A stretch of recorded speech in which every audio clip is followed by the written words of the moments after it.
જ્ઞાની પુરુષના દર્શનથી પાપો ભસ્મીભૂત થઈ જાશે. અંતર ઠારક આ મોક્ષ મૂરત વિદેહથી મોક્ષે લઈ જાશે. અંતર ઠારક આ મોક્ષ મૂરત વિદેહ મોક્ષે લઈ જાશે. જ્ઞાની પુરુષના દર્શનથી પાપો ભસ્મીભૂત થઈ જાશે.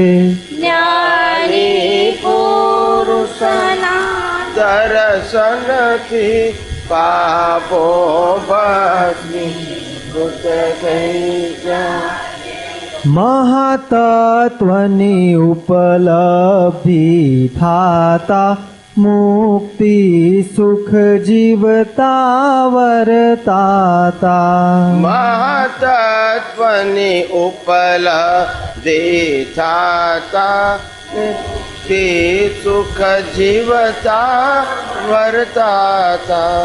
જગ વિસ્મૃત કર સિદ્ધ સત્સંગમાં ભવ ભવના પાપ બળી જાતા. જગ વિસ્મૃત કર સિદ્ધ સત્સંગમાં ભવ ભવના પાપ બળી જાતા. નિકાલી અવસ્થે તીવ્ર કરમ રૂપ સુખ દુઃખ ભ્રાંતિ ઓગળશે.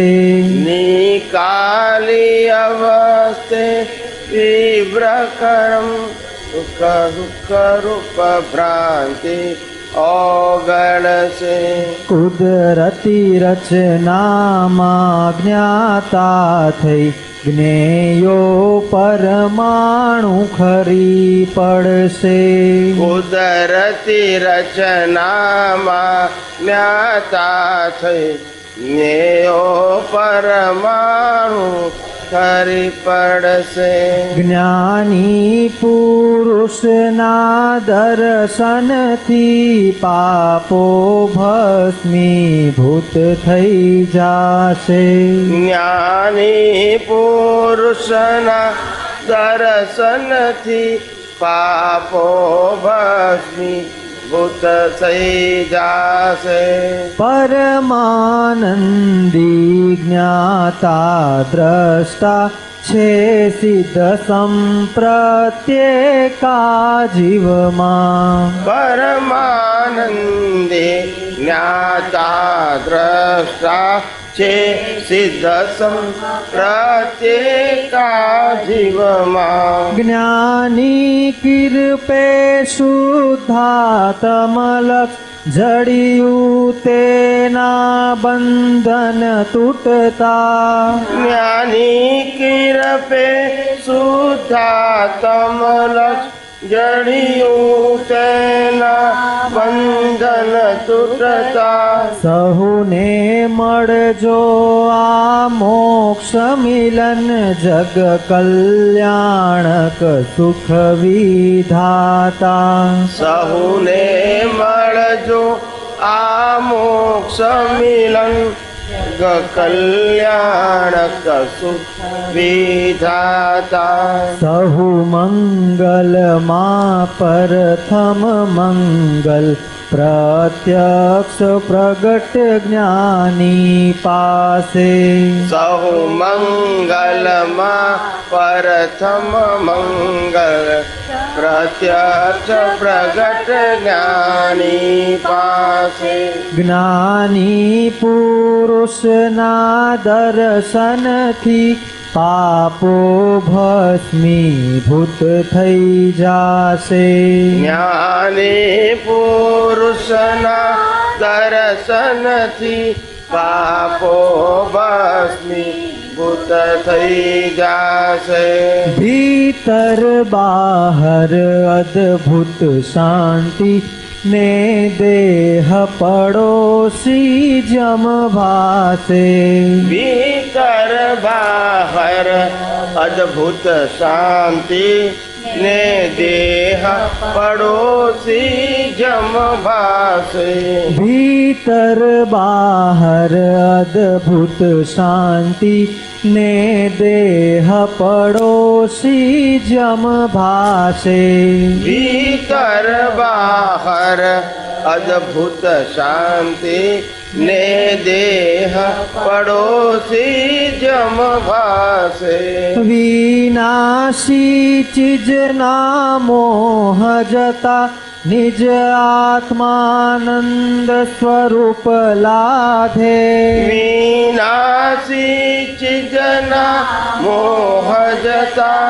નિજ આત્માનંદ સ્વરૂપ લાધે વિનાશી ચીજના મોહ જતા નિજ આત્માનંદ સ્વરૂપ લાધે વિનાશી ચીજના મોહ જતા નિજ આત્માનંદ સ્વરૂપ લાદે સર્વાંગે સાત્વિક શુદ્ધ ઉપયોગ સિદ્ધાર્થ અમરત ટપકંતે સર્વાંગે સાત્વિક શુદ્ધ ઉપયોગ સારથ અમરત ટપકંતે નિધિધ્યાસ રહો શ્વાસોચ્છ્વાસે માણ્યું મુક્તિ સુખ ત્રિસાજે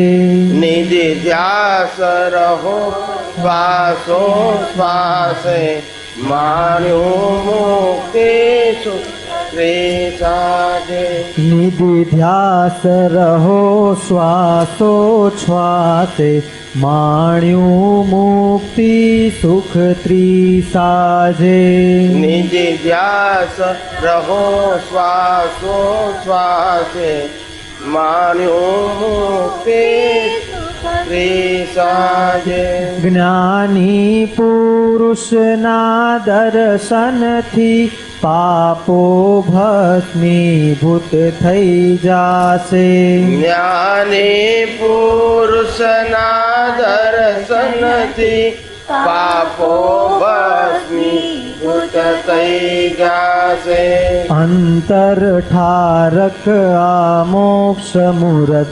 વિદેહથી મોક્ષે લઈ જાશે અંતર થારક આ મોક્ષ મૂરત વિદેહથી મોક્ષે લઈ જાશે જ્ઞાની પુરુષના દર્શનથી પાપો ભસ્મીભૂત થઈ જાશે જ્ઞાની પુરુષના દર્શનથી પાપો ભસ્મીભૂત થઈ જાશે જય સચિદાનંદ. કવિરાજના ગમે એટલા પદો તમે સાંભળો, દાદા ભગવાનની ગમે તે પુસ્તકો વાંચો, એની અંદર કુદરતી રચના શબ્દ આવે છે. કારણ કે કુદરતી રચના એ જ મુખ્ય વસ્તુ છે. શું છે? આ જગત એ કુદરતી રચના છે. 5 ઇન્દ્રિયોથી અનુભવાતું જગત એ કુદરતી રચના છે. એ સમજાય તો કામ થઈ ગયું. તો સાચો વૈરાગ્ય આવે. વૈરાગ્યનો મતલબ ત્યાગ નહીં, વૈરાગ્યનો મતલબ આ જગતની પછી કોઈ પણ સંજોગો, સાધનો, સત્તા સંબંધીની વેલ્યુ 0 થઈ જાય. એટલે મોહ ના રહે. શું ના રહે? કોઈ પણ વસ્તુની વેલ્યુ 0 હોય તો એમાં રાગ દ્વેષ થાય ના થાય. પણ વેલ્યુ હોય તો રાગે થાય. અને કુદરતી રચના એટલે એની વેલ્યુ 0 થઈ જવી. 0 થઈ જવી એટલે ડિવેલ્યુ ના કરવી. શું કીધું? કોઈ પણ વસ્તુની, વ્યક્તિની, સંપત્તિની, સાધનોની ડિવેલ્યુ ના કરવી. 0નો મતલબ મારે જે મુક્ત દશાની અનુભૂતિ કરવી છે એમાં આ વસ્તુ કોઈ જગ્યાએ કમ્પલસરી નથી. માટે મારી દ્રષ્ટિમાં વેલ્યુ 0 છે. સમજાય છે? વ્યવહાર દ્રષ્ટિએ તો વેલ્યુ છે જ. એટલે આ કુદરતી, હું વારંવાર આ જ કહેવા માંગુ છું. અને દાદા ભગવાનનો અંતરાશય આ હતો. પણ એ જો એમને જો શરૂઆતમાં વધારે વાત કરી હોય ને કુદરતી રચનાની, તો લોકો ગુંચાઈ જાય.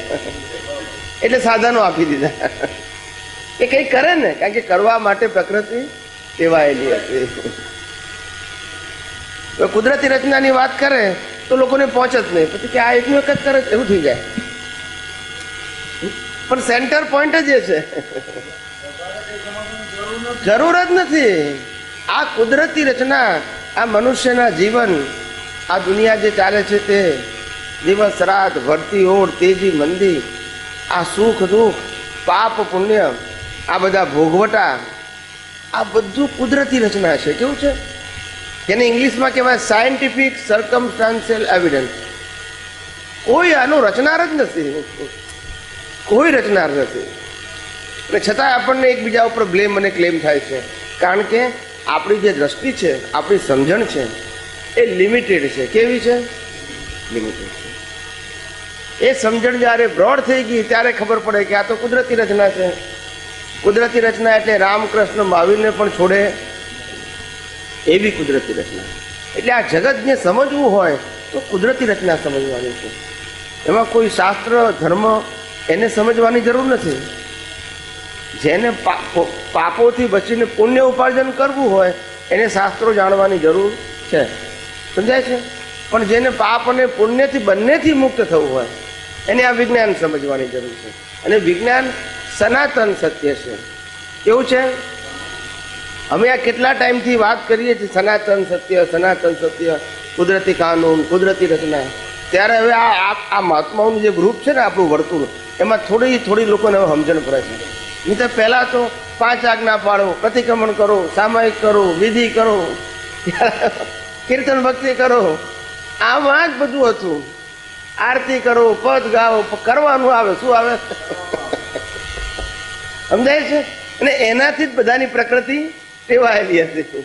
એટલે એના સિવાય બીજી કોઈ વાત કરે તો એને મેળ પડે નહીં, કારણ કે એની સમજણનું માળખું ફિક્સ થઈ ગયું હતું. શું થઈ ગયું હતું? એવી રીતે હવે આટલા વખત જે સમજણ જે ફેરવવાનો જે પ્રયાસ થયો કે આપણે શું, આપણી દ્રષ્ટિ શું હોવી જોઈએ, પુરુષાર્થ કોને કહેવાય, એ હવે ધીમે ધીમે સમજણ પડે છે કે ક્રિયાને પુરુષાર્થ ના કહેવાય, ક્રિયાને પરિણામ કહેવાય. શું કહેવાય? મન, વચન, કાયા એ કર્મ ભોગવવાનું સાધન માત્ર છે, એ પુરુષાર્થ કરવાનું સાધન ન હોય. એ હવે ધીમે ધીમે સમજાય. અને આ બધાના મન, વચન, કાયા એ કુદરતી રચના છે. શું છે? હવે જે વસ્તુ કુદરતી રચના હોય એમાં પુરુષાર્થ ક્યાંથી હોય? જ્યાં આપણી સ્વતંત્રતા હોય ત્યાં પુરુષાર્થ હોય. ભાવ કરવામાં સ્વતંત્રતા છે. આ મન, વચન, કાયાની ક્રિયા ભોગવવામાં સ્વતંત્રતા, પછી ત્યાં પુરુષાર્થ કેવી રીતે હોય? હવે એ વસ્તુમાં પુરુષાર્થ મનાવડાવો. ખ્યાલ આવ્યો? એટલે આખી તમારી દ્રષ્ટિ ઊંધી ચાલે. શું ચાલે? ઊંધી એટલે ક્રમિક માર્ગની ચાલે. શું ચાલે? પછી વિજ્ઞાન ખુલ્લું ના થાય. સમજાય છે? એટલે ખરેખર જ્યારે વિજ્ઞાન સમજવા માટેની દ્રષ્ટિ, જ્યારે આ નેચરલ લો સમજવાની દ્રષ્ટિ જ્યારે બધાની ખુલ્લી થાય ને, ત્યારે ખરેખર નિષ્પક્ષપાતીપણું આવે. કારણ કે એમાં વ્યક્તિ સેન્ટરમાં નથી, ધર્મ સંપ્રદાયમાં નથી, ભગવાન સેન્ટરમાં નથી, સંસ્થા સેન્ટરમાં નથી, કોઈ સેન્ટરમાં છે. એટલે સાચું નિષ્પક્ષપાતીપણું ત્યારે આવે. સમજાય છે? પછી કોઈ ગમે તે વાત કરતું હોય, આપણને ખ્યાલ આવે કે કુદરતી રચના છે. સમજાય છે? એટલે કોઈની પણ વિશેષતા ના લાગે. શું ના લાગે? વિશેષતા ના લાગે. ને નિષ્પક્ષપાતીપણું તે અહીંયા છે. પક્ષ પંથ વાડાથી પર એવું આ મુક્તિનું વિજ્ઞાન છે.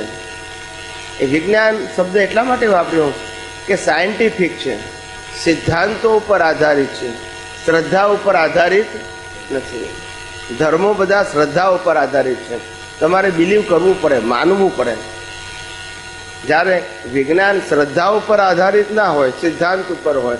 H2O થી પાણી થાય એ સિદ્ધાંત કહેવાય, શ્રદ્ધા ના કહેવાય. પણ ભગવાનને પગે લાગવાથી મારું કામ થઈ જાય એ શ્રદ્ધા કહેવાય, એ સિદ્ધાંત ના કહેવાય. સમજાય છે? એટલે શ્રદ્ધા અને સિદ્ધાંત બે કેવું છે? જુદી વસ્તુ છે. શ્રદ્ધાથી સંસાર ચાલે છે અને સિદ્ધાંતથી સંસાર સમાપ્ત થાય છે. જેને જન્મ મરણના ચક્કરથી મુક્ત થવું હોય એને આ સિદ્ધાંત જાણવાની જરૂર છે, અને જેને પાપમાંથી બચીને પુણ્ય ઉપાર્જન કરવું હોય એને શ્રદ્ધાની જરૂર છે. સમજાય છે બધાને? બધાને સમજાય છે? હવે કંઈ પૂછવું હોય તો પૂછજો. તમારે પૂછવું હોય તો પૂછજો બધું. હો, જે પૂછવું હોય બધું પૂછાય મુક્ત મને. કેવું? અહીંયા બધી વાતોનો જવાબ સાયન્ટિફિક આપવામાં આવશે, થિયોરિટિકલ નહીં. પુસ્તકમાં શું લખ્યું છે એવો અમારો જવાબ ના હોય. કેવો ના હોય? કારણ કે અમે ટીચર નથી. શું નથી? ટીચર એટલે સિલેબસ પ્રમાણે બોલવું. અમારી બધી વાતો સિલેબસની બહારની જ હોય. કેવી હોય? સમજાય છે? સેલ્ફ એક્સપિરિયન્સ કેવો હોય? જેમ મુક્ત પુરુષોને, રામકૃષ્ણ મહાવીરને, દાદા ભગવાનને, એવા મુક્ત પુરુષોને જેવો અનુભવ થયો દર્શન રૂપે આ જગતના, જગત સંબંધી, એવો જ અમને આ અનુભવ છે. એટલે અમારી મૌલિક વાણી હોય. કેવી હોય? ચોપડીમાં લખેલી ના હોય. મૌલિક વાણીને અપૂર્વ વાણી કહેવાય. શું કહેવાય? અપૂર્વ એટલે પૂર્વે ક્યારેય ના સાંભળેલી હોય અને છતાંય આપણું હાર્ટ એક્સેપ્ટ કરે. શું કરે? એની વાત બરાબર છે. સમજાય છે? એટલે અપૂર્વ વાણી. અને એ અપૂર્વ વાણી જેમ જેમ સમજાય એમ ખ્યાલ આવે કે આપણે કેટલા ભ્રાંતિમાં જીવતા હતા અત્યાર સુધી. કારણ કે આપણે સિદ્ધાંત ના જાણ્યો, એ બધું શ્રદ્ધામાં ગયું. શેમાં ગયું? ને શ્રદ્ધા એટલે ભીખ અને ભય સાથેનું જીવન. કેવું? ભીખ અને ભય સાથેનું જીવન, એનું નામ શ્રદ્ધાનું જીવન. અને ભીખ અને ભયથી મુક્ત જીવન, એનું નામ સિદ્ધાંતનું જીવન. પછી ભીખે ના રહે અને ભય પણ ના રહે. શ્રદ્ધામાં આપનારોય હોય અને લેનારોય હોય. સિદ્ધાંતમાં આપનારો ના હોય ને લેનારો ના હોય. બધું કુદરતી રચના. શું થઈ ગયું? કુદરતી રચના એટલે પાપ પુણ્યના ફળ. સમજાય છે? આપણું આજનું જીવન છે. તમારો જન્મ થયો, મા બાપ તમે સિલેક્ટ કર્યા, ભાઈ બહેન તમે સિલેક્ટ કર્યા, રહેવાનું ઘર મળ્યું જન્મતાની સાથે તમે સિલેક્ટ કર્યું, ધર્મ તમે સિલેક્ટ કર્યો. તો કયા આધારે મળ્યો? મળ્યો કયા આધારે? તમને જે કંઈ મળ્યું જન્મતાની સાથે કયા આધારે મળ્યું? હે? કુદરતે કેમ આપ્યું? આપ્યું કેમ પણ? હે? ના, કુદરત શું કામ કરે છે? તમે જે કર્મ કરો એ કર્મનું ફળ આપે છે. એ કર્મ અને કર્મનું ફળ, એ ફળ સિદ્ધાંતથી આપે છે. જેમ અહીંયા આગળ કોર્ટમાં જાઓ તો કોર્ટમાં કોઈ પણ પ્રકારનો ગુનો હોય તો એને કાનૂન લાગુ પડે ને. એવી રીતે અહીંયા આગળ તમે જેવા રાગ દ્વેષ કરીને કર્મ બાંધો છો એ કર્મનું ફળ કુદરત કાનૂનથી આપે છે. એફએઝેડ નથી આપતું. અમને ઓછું ને અમને વધારે એવું આપતું નથી. રામે ભૂલ કરી હોય તો એને ફળ મળે, કૃષ્ણે ભૂલ કરી એને મળે, મહાવીરે ભૂલ કરી હોય તો એને એ જ કાનૂનથી ફળ મળે. કાનૂન જુદા જુદા નહીં. ગમે એટલી મોટી વ્યક્તિ હોય તો કાનૂન એક જ સરખો. ભિખારીને તે ને રાજાને તે કાનૂન. એવો કુદરતનો નિષ્પક્ષપાતી કાનૂન છે. Doctrine of equality. હે? Doctrine of equality. યા ડોક્ટ્રિન ઓફ ઇક્વાલિટી. એ જીવ માત્રને એક સરખો કાનૂન લાગુ પડે છે. એટલે આપણને જન્મતાની સાથે બધા સંજોગો કેમ તૈયાર મળે છે? કારણ કે રિઝલ્ટ છે. શું છે? ગયા અવતારની એક્ઝામનું રિઝલ્ટ. મહેનત એક્ઝામમાં હોય કે રિઝલ્ટમાં? મહેનત શેમાં હોય? એક્ઝામમાં. ને આ તો રિઝલ્ટ છે. મહેનત જ નહીં કરવાની. મા બાપ, ભાઈ બહેન, ઘર, ધર્મ, પડોશી, સગાવાલા બધું તૈયાર મળે કે ના મળે? મા મળે એટલે માસી મળે જ. માસી આપણે ઊભી નહીં કરવાની કે આપણે કરવી પડે? બધું તૈયાર મળે. ફાધર મળે એટલે કાકા મળે જ. ગોઠવાયેલું હોય. એને કુદરતી રચના કહેવાય. શું કહેવાય? આપણે કંઈ ના કરીએ તોય એટલે એને કુદરતી રચના કહેવાય. શું કહેવાય? પણ કુદરતી રચના એટલે શું? કુદરતી રચના એટલે કુદરતની સ્વતંત્રતા નહીં. તમે જે કર્મ કર્યું તો એનું ફળ કુદરત આપે છે. એટલે આજે તમે જે કંઈ કરો છો એમાં સ્વતંત્ર નથી, પણ જે ફળ આવે છે એના બીજ માટે તમે જ જવાબદાર છો. પણ આગલા અવતારમાં, આ અવતારમાં બધું રેડીમેડ. જન્મથી મોત સુધીના બધા સંજોગો રેડીમેડ. કેવા? સમજાય છે? મા બાપ તો તમે સિલેક્ટ ના કરો, પણ વાઈફ તમે સિલેક્ટ કરો ને. બોલતા નથી. હિસાબથી આવે કે સિલેક્શનથી આવે? માઇકમાં બોલો. વાઈફનું સિલેક્શન એ આપણી સ્વતંત્રતા હશે કે કર્મનો હિસાબ હશે? સ્વતંત્રતા કહેવાય અહીંયા. એ કહેવાય એવું નહીં, તમે જે માનો છે બોલો ને. ત્યાં સુધી સ્વતંત્રતા કહેવાય થોડી, કે તમે સિલેક્ટ કરી શકો. હા, પણ એ આપણને હિસાબથી ભેગી થાય કે સિલેક્શનથી ભેગી થાય? એ પણ કુદરતી રીતે જ હા, એ જ હોય. જેની સાથે જેવો કર્મનો હિસાબ હોય એ જ ભેગા થાય. બીજું કઈ જ ભેગું થાય? હિસાબ જ ના હોય તો આપણો લેવડ દેવડનો હિસાબ ના હોય. આજે બેંકમાંથી કાગળ આવે કે ભાઈ તમે 2 લાખ રૂપિયા ભરી જજો, એ ક્યારે કાગળ આવે? આપણું ડેબિટ હોય તો ને, પણ કશું ના હોય, જે બેંક ખાતે વ્યવહાર ના હોય, કાગળ આવે?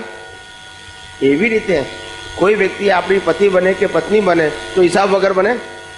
એટલે આગલો હિસાબ એ કુદરત ત્યારે ભેગો કરી આપે. સમજો, આપણને એવું લાગે કે હું સિલેક્ટ કરું છું, પણ સિલેક્ટ તો કુદરતે કરેલું જ છે પહેલેથી. આપણને કુદરત સંજોગો ભેગો કરી આપે છે, એટલે બંનેની સંમતિ થઈ જાય. શું થઈ જાય? સમજાય છે? એટલે જેની સાથે જેવો હિસાબ હોય તે જ ભેગું થાય.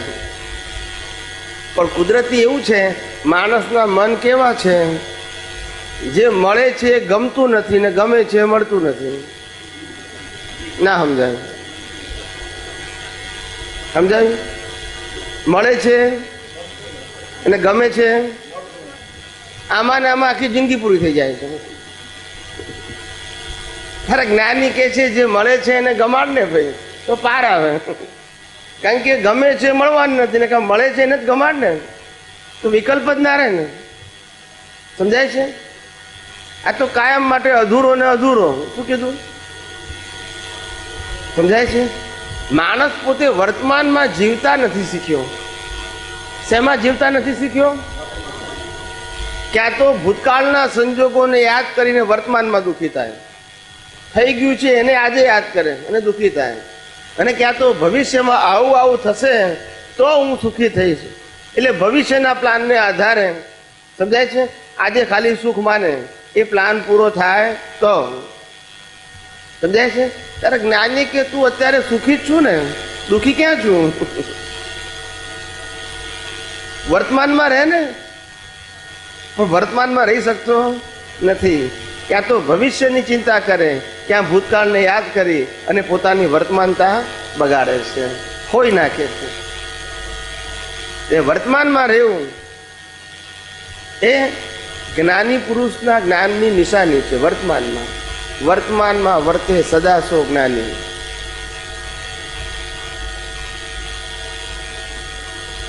કઈને પૂછવું હોય તો પૂછો. કઈ તમારે પણ જે પૂછવું હોય બધું પૂછજો. હો, આપો. આપણો કાચ કરી નાખો. હવે જરા આટલું એર સર્ક્યુલેશન થાય ને, આમાં પવન પણ આવે. બસ ચાલશે. શું ચાલશે? હવા ખેંચાય ને એટલા. વ્યષ્ટિ અને સમષ્ટિ વિશે થોડું વિશ્લેષણ કરો. આ વ્યક્તિને વ્યષ્ટિ કહેવાય અને આ કુદરતને સમષ્ટિ કહેવાય. શું કહેવાય? વ્યક્તિ હોય ને, વ્યક્તિ, ઇન્ડિવિડ્યુઅલ ક્રિચર્સ, જીવ, એને વ્યષ્ટિ કહેવાય, એક એકમ. અને કુદરતને સમષ્ટિ કહેવાય. એટલે આ વ્યક્તિઓના જે ભાવ છે, જેને આપણે કર્મ કહીએ છીએ, કર્મ ફળ નહીં. કર્મ ઇનવિઝિબલ છે અને કર્મ ફળ વિઝિબલ છે. એટલે હું કર્મની વાત કરું છું. એ કર્મ દરેક વ્યક્તિના વ્યષ્ટિ તરીકેના કર્મો કોડવર્ડથી સમષ્ટિના કોમ્પ્યુટરમાં જાય, અને એ કોમ્પ્યુટરમાં ફીડ થયા પછી નેક્સ્ટ બર્થમાં રિઝલ્ટ આવે. સમજાય છે? આવી રીતે કોઝ અને ઇફેક્ટ, એનાથી જન્મ મરણ છે. હવે આપણે કર્મ જે કર્યા હોય પણ આપણને ખબર ના હોય તો કુદરતને તો ખબર હોય જ છે ને. નહીં તો રિઝલ્ટ કેવી રીતે આપે? આપણે એક્ઝામ આપીએ, બરાબર છે, પણ માસ્ટરને બધા જવાબ ના આવડતા હોય તો રિઝલ્ટ આપી શકે? બોલતા નથી બધા. એને તો બધા જવાબ આવડવા જોઈએ ને, તો રિઝલ્ટ આપી શકે ને. એ ના જાણતો હોય તો રિઝલ્ટ કેમનું આપે સાચા ખોટાનું? સમજાય છે? એટલે કુદરતને ખબર છે કે આ કર્મનું શું ફળ આપવું. એની પાસે નેચરલ લો છે. કેવા છે? કુદરતી કાનૂન. એ કાનૂન કોઈએ બનાવેલા ના હોય. સમજાય છે? એવા કુદરતી કાનૂનને આધારે જીવ માત્રને એના કર્મનું ફળ મળે છે. સમજાય છે? પણ કુદરતનો કાનૂન એવો છે કે જે અવતારમાં કર્મ કરો એ અવતારમાં ફળ મળતું ને જે અવતારમાં ફળ મળે છે એ અવતારમાં તમે એ કર્મ કરેલું નથી. એટલે કર્મ અને કર્મ ફળ વચ્ચે ઓછામાં ઓછું એક જન્મનું અથવા બર્થનું અંતર છે. મિનિમમ. શું કીધું? મિનિમમ. એટલે આજે કરેલું કર્મનું ફળ આજે મળે નહીં. હવે આ મનુષ્ય દેહ છોડે તો એની સાથે કઈ કઈ વસ્તુ જાય? આત્મા જાય અને કોઝલ બોડી જાય. કોઝલ બોડી વિથ ડેવલપમેન્ટ જાય. શું જાય? ડેવલપમેન્ટ જાય. એ સાથે જાય, બીજું કશું ના જાય. એ કોઝલ બોડી એને સટલ કહેવાય. એ સટલ જ્યાં જાય ત્યાં સોલને જવું પડે. સોલની ચોઈસ નથી કે ક્યાં જવું. ઇલેક્ટ્રિકલ બોડી ઇલેક્ટ્રિકલની બોડી જન્મ થયા પછી પ્રાપ્ત થાય, કારણ કે ત્યાર પછી એની રિક્વાયરમેન્ટ છે. ઇલેક્ટ્રિકલ બોડીનો રોલ શું છે? Breathing, blood circulation, digesting system. ખ્યાલ આવ્યો? આ બધું એના કારણે થાય છે. એટલે ઇલેક્ટ્રિકલ બોડી આફ્ટર બોર્ન જોઈએ. સમજાય છે? કોઝલ બોડીમાં ના જોઈએ, ઇફેક્ટ બોડીમાં જોઈએ. સમજાય છે? એટલે આપણું બોડી જ્યારે માણસ એક્સપાયર થઈ જાય ત્યારે ઠંડુ પડી જાય, ઇલેક્ટ્રિકલ બોડી નીકળી જાય. સમજાય છે? લોહી બોહી ફરતું બંધ થઈ જાય, શ્વાસોશ્વાસ બંધ થઈ જાય, બધું બંધ થઈ જાય, એટલે ઠંડુ પડી જાય. શું થઈ જાય? સ્વામીજી, આ વખતે એવી વાતો થાય છે કે આંખમાંથી જીવ ગયો, કાનમાંથી ગયો, મોંમાંથી ગયો, નાકમાંથી ગયો, એવું કંઈ હોય છે? એનો કંઈ અર્થ હોય છે એવું? હા, એટલે જાય. એટલે જે રીતનો તમારો આપણે તમારા જેવા કર્મો બાંધ્યા હોય એ પ્રમાણે ગતિ થાય. એ ગતિને આધારે જીવ ત્યાંથી જાય. આંખનો વિષય વધારે હોય તો આંખમાંથી જાય, કાનનો વિષય વધારે હોય કર્મમાં, કર્મ ફળમાં નહીં, કર્મમાં, તો કાનમાંથી જાય. નાકનો વિષય વધારે સૂંઘવાનો હોય તો નાકમાંથી જાય. ખાવાનો વિષય વધારે હોય કે બોલવાનો વિષય હોય તો મોઢામાંથી જાય. સમજાય છે? એવી રીતે ટૂંકમાં ઉપરથી જીવ જાય તો ઉધ્વગતિએ જાય, નીચેથી જાય સંડાસને પેશાબ જગ્યાએથી જાય તો અધોગતિમાં જાય. સમજાય છે? આ સામાન્ય સ્ટાન્ડર્ડ સમજવું. એટલે જેવી વાસના રહી હોય એના આધારે જીવ જાય. વાસના તો ના કહેવાય, જેવા કર્મ કહેવાય. વાસના વાળો તો અવગતિઓ જાય, પણ જેવા કર્મ કર્યા હોય એવું એની ગતિ થાય. એટલે ગતિ આના આધારે પ્રમાણ થાય. શું થાય? એટલે આપણને ખબર પડે અહીંથી જીવ ગયો. ના, એ તો એવા વિશિષ્ટ પ્રકારના જ્ઞાની હોય તો એને ખબર પડે, બધાને ખબર ના પડે.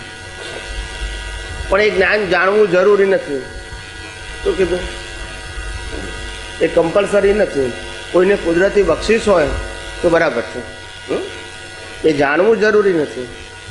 બ્રહ્મરંધ્રમાં આત્મા આવી ગયો એવું કે આપણા બધા ઋષિમુનિ હોય કે એમ કે લાખો વર્ષ સુધી જે જીવે બ્રહ્મરંધ્રમાં એમનો આત્મા આવી ગયો એવું હા, તો એટલે એમ એવું શું છે? એવું બ્રહ્મરંધ્ર આખા શરીરમાંથી સંકોચાઈને ત્યાં આવી ગયો એવું? બ્રહ્મરંધ્ર એટલે શું છે એને કહેવાય? આ તાળવું છે ને, તાળવું જીભમાં એનાથી ઉપર જતો રહે એટલે આને બ્રહ્મરંધ્ર કહેવાય. એ બ્રહ્મરંધ્રમાં આત્મા જતો રહે એટલે આ બધી સિસ્ટમ આપણી સ્ટોપ થઈ જાય. પણ મરી ગયો ના કહેવાય. શ્વાસોશ્વાસે બંધ થાય, બ્લડ સર્ક્યુલેશન એ બંધ થાય, બધી જ આખી બોડી, ફિઝિકલ બોડીની જે સિસ્ટમ છે ને એ બધી ક્લોઝ થઈ જાય, મળદા જેવી થઈ જાય. પણ એ મરી ગયેલો ના કહેવાય. શું કહેવાય? મરી ગયેલો ના કહેવાય. એ આત્મા અહીંયા તાળવે ગયો એટલે આ બધી સિસ્ટમ ડેડ જેવી થઈ જાય, ઇનએક્ટિવ થઈ જાય. કેવી થઈ જાય? પણ ઇનએક્ટિવ એટલે મરી ગયેલો ના કહેવાય, છે જીવતો છે. હે, કોમા એ જુદી વસ્તુ છે અને આ જુદી વસ્તુ છે. કોમા એ એક જાતનું બેભાનપણું છે. આ બેભાનપણું નથી, આ જાગ્રતપણું છે. પણ એ જાગ્રતપણું એ અંદરનું જાગ્રતપણું છે, બહારનું સાયલેન્ટપણું છે. કેવું? એટલે આ બધા પ્રયોગો છે. બધા શું છે? જે સાધુઓ, સંતો, સંન્યાસીઓ જીવનની અંદર અલગ અલગ પ્રકારના પ્રયોગ કરે. લોકો પોતાનું આયુષ્ય વધારવા માટે આખી આ આત્માને અહીંયા બ્રહ્મરથમાં લઈ જાય એટલે એનું આયુષ્ય લાગુ થઈ જાય. પણ આયુષ્ય લાગુ થાય એનો મતલબ એવો નહીં કે એની આ સિસ્ટમ ચાલુ રહે. સિસ્ટમ બંધ થઈ ગઈ હોય એટલે તમારું આયુષ્ય એક્સટેન્ડ થયું કહેવાય. શું કહેવાય? વધ્યું ના કહેવાય. કારણ કે એ વખતે આ ડેડ બોડી જેવું જ હોય. કેવું હોય? 25 વર્ષે શ્વાસ બંધ કર્યો હોય ને 10 વર્ષ સુધી બંધ રાખે તો એનું બોડી 25 વર્ષ જેવું જ હોય. 10 વર્ષ પછી કશું એમાં ફેરફાર થાય વધે નહીં ને ઘટે નહીં, એવું ને એવું રહે. એટલે 35 વર્ષે એનું બોડી તો 25 વર્ષનું જ હોય, ત્યાંથી ચાલુ થાય પાછું. સમજાય છે? એટલે આ બધા કેટલાક યોગીઓનું આયુષ્ય વધારે આવી રીતે હોય. એ શ્વાસોશ્વાસને રોકી શકે. આપણું આયુષ્ય બધું છે ને એ બ્રિધિંગના કાઉન્ટિંગ ઉપર છે, એજના કાઉન્ટિંગ ઉપર નથી. એટલે બ્રીથ તમે રોકી શકો તો તમારું ફિઝિકલ આયુષ્ય અથવા ટાઈમ વાઇઝ આયુષ્ય લાંબુ થઈ શકે. પણ એ વિશિષ્ટ પ્રકારની શક્તિ હોય તો. પણ આને ને મોક્ષને અથવા મુક્તિને કોઈ લેવા દેવા નથી. એટલે આ જરૂરી નથી કે આપણું જે અંતસ્કરણ છે એટલે કે મન, બુદ્ધિ, ચિત્ત અને અહંકાર એનો સ્વભાવ ભવિષ્ય અને ભૂતકાળનો વિચારવાનો હોઈ શકે. આપણે હંમેશા વર્તમાનમાં રહીએ. આપણે એટલે પ્રતિષ્ઠિત આત્માની વાત છે, મૂળ આત્માની વાત નથી. પ્રતિષ્ઠિત આત્માએ વર્તમાનમાં રહેવું જોઈએ. વર્તમાન એ જ એનું અસ્તિત્વ છે. વર્તમાન એ જ એનો આજનો સ્વભાવ છે, જેના આધારે એ સ્થિરતાને પ્રાપ્ત કરે છે. એટલે પ્રકૃતિનો ઉદય કર્મમાં તો ભૂતકાળ ભવિષ્યકાળ હોય. આ દેહધારી ચિંતા કરે આવતીકાલની, અથવા તો ટેન્શન થઈ જાય ગઈકાલના આધારે. સમજાય છે ને? પણ પ્રતિષ્ઠિત આત્મા જે પરિણામવાળા ભાગથી જુદો છે, જે પુરુષાર્થ કરવાવાળો છે, એ પરિણામવાળા ભાગ સાથે ના ભળે તો વર્તમાનમાં છે. દાખલા તરીકે આપનું નામ શું ભૂલી ગયો? સંજીવભાઈને એમ થાય કે ભાઈ 6 મહિના પછી મને નોકરીમાંથી કાઢી મૂકશે તો. કોઈ એવા સંજોગ બન્યા હોય, એવો વિચાર કે મને કાઢી મૂકશે તો. એટલે સંજીવને એમ ટેન્શન લાગે, હવે મારું શું થશે, મારા પરિવારનું શું થશે કાઢી મૂકે તો. એટલે એને ટેન્શન થાય. આવા સંજોગોને આ જેને વિચાર પણ એને આવે. પણ પ્રતિષ્ઠિત આત્મા આ પરિણામવાળા ભાગથી કેવો છે?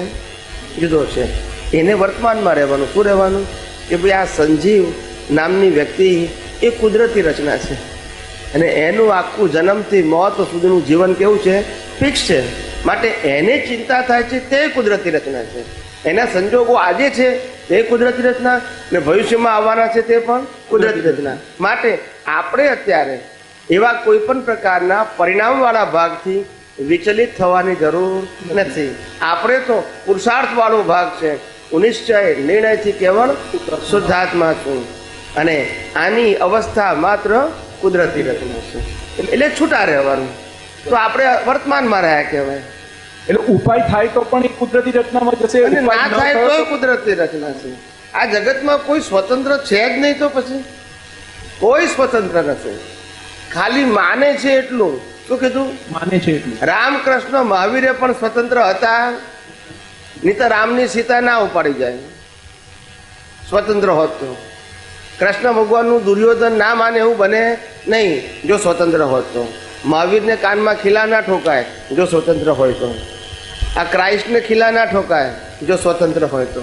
પણ આ દુનિયામાં કોઈ પણ વ્યક્તિ સમર્થ હોઈ શકે પણ સ્વતંત્ર ના હોઈ શકે. શરૂઆતમાં જે આપણે કીધું તે તો બુદ્ધિના લેવલે જ રહેશે ને, એવું કે હું આ પરિસ્થિતિથી શુદ્ધાત્મા છું. એ પછી અનુભવમાં એનો એટલે અત્યારે સમજણથી લેવાનું.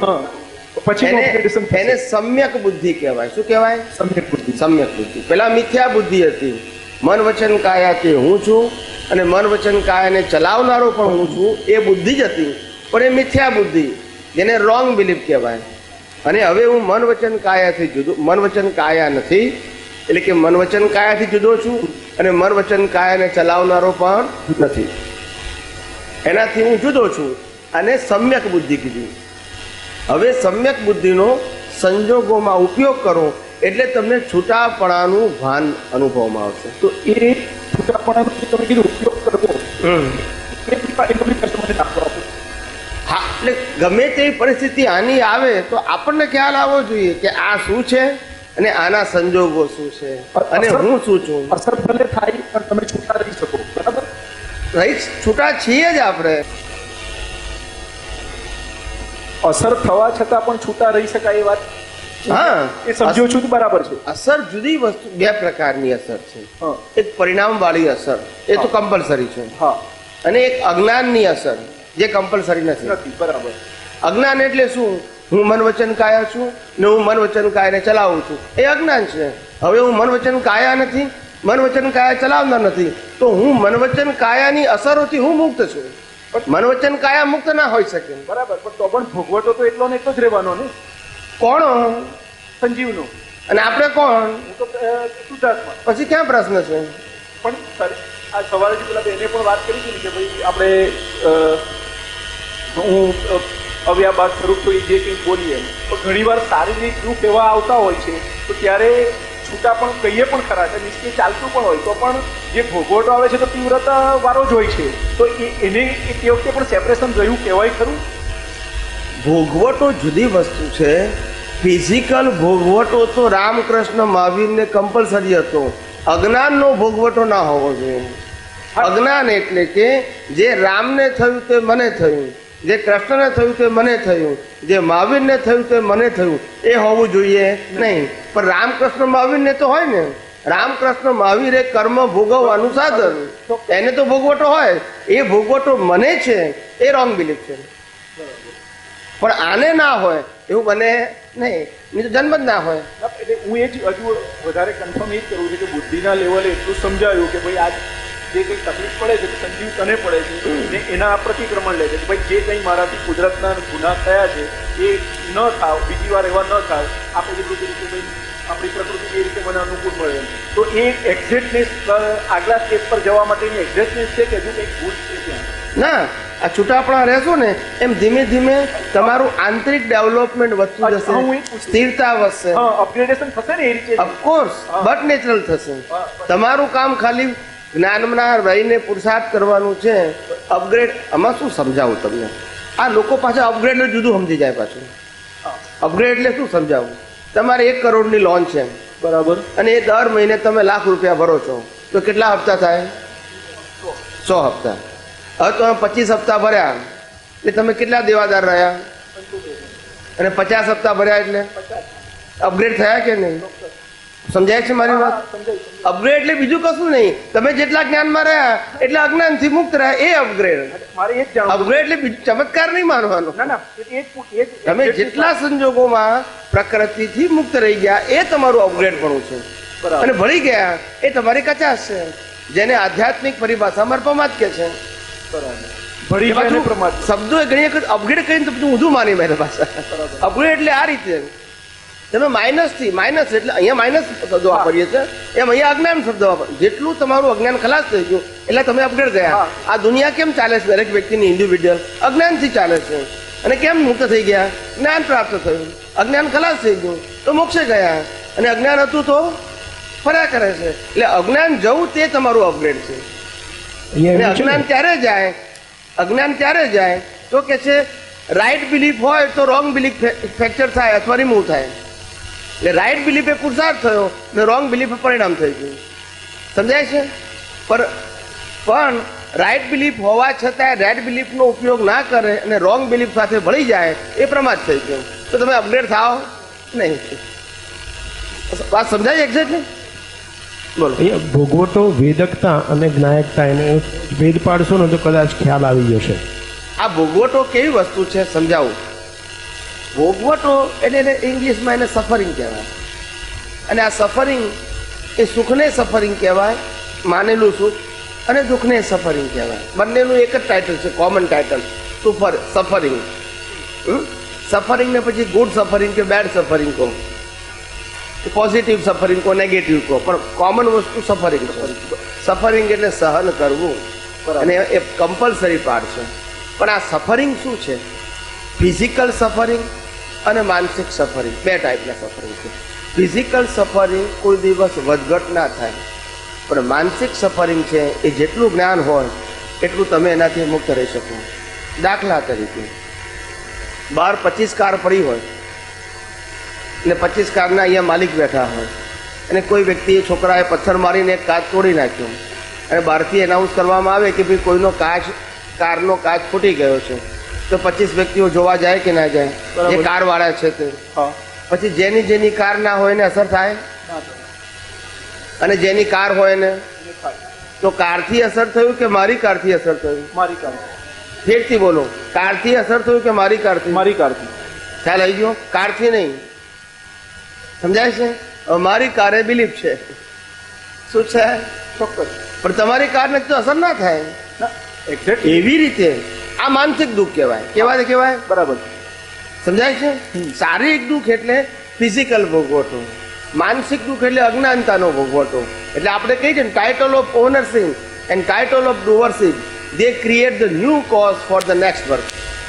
માલિકી અને માલિકી પણ કરતા પણ એ જ કર્મ ચાર્જ કરવાનું બેઝિક ઇન્સ્ટ્રુમેન્ટ છે.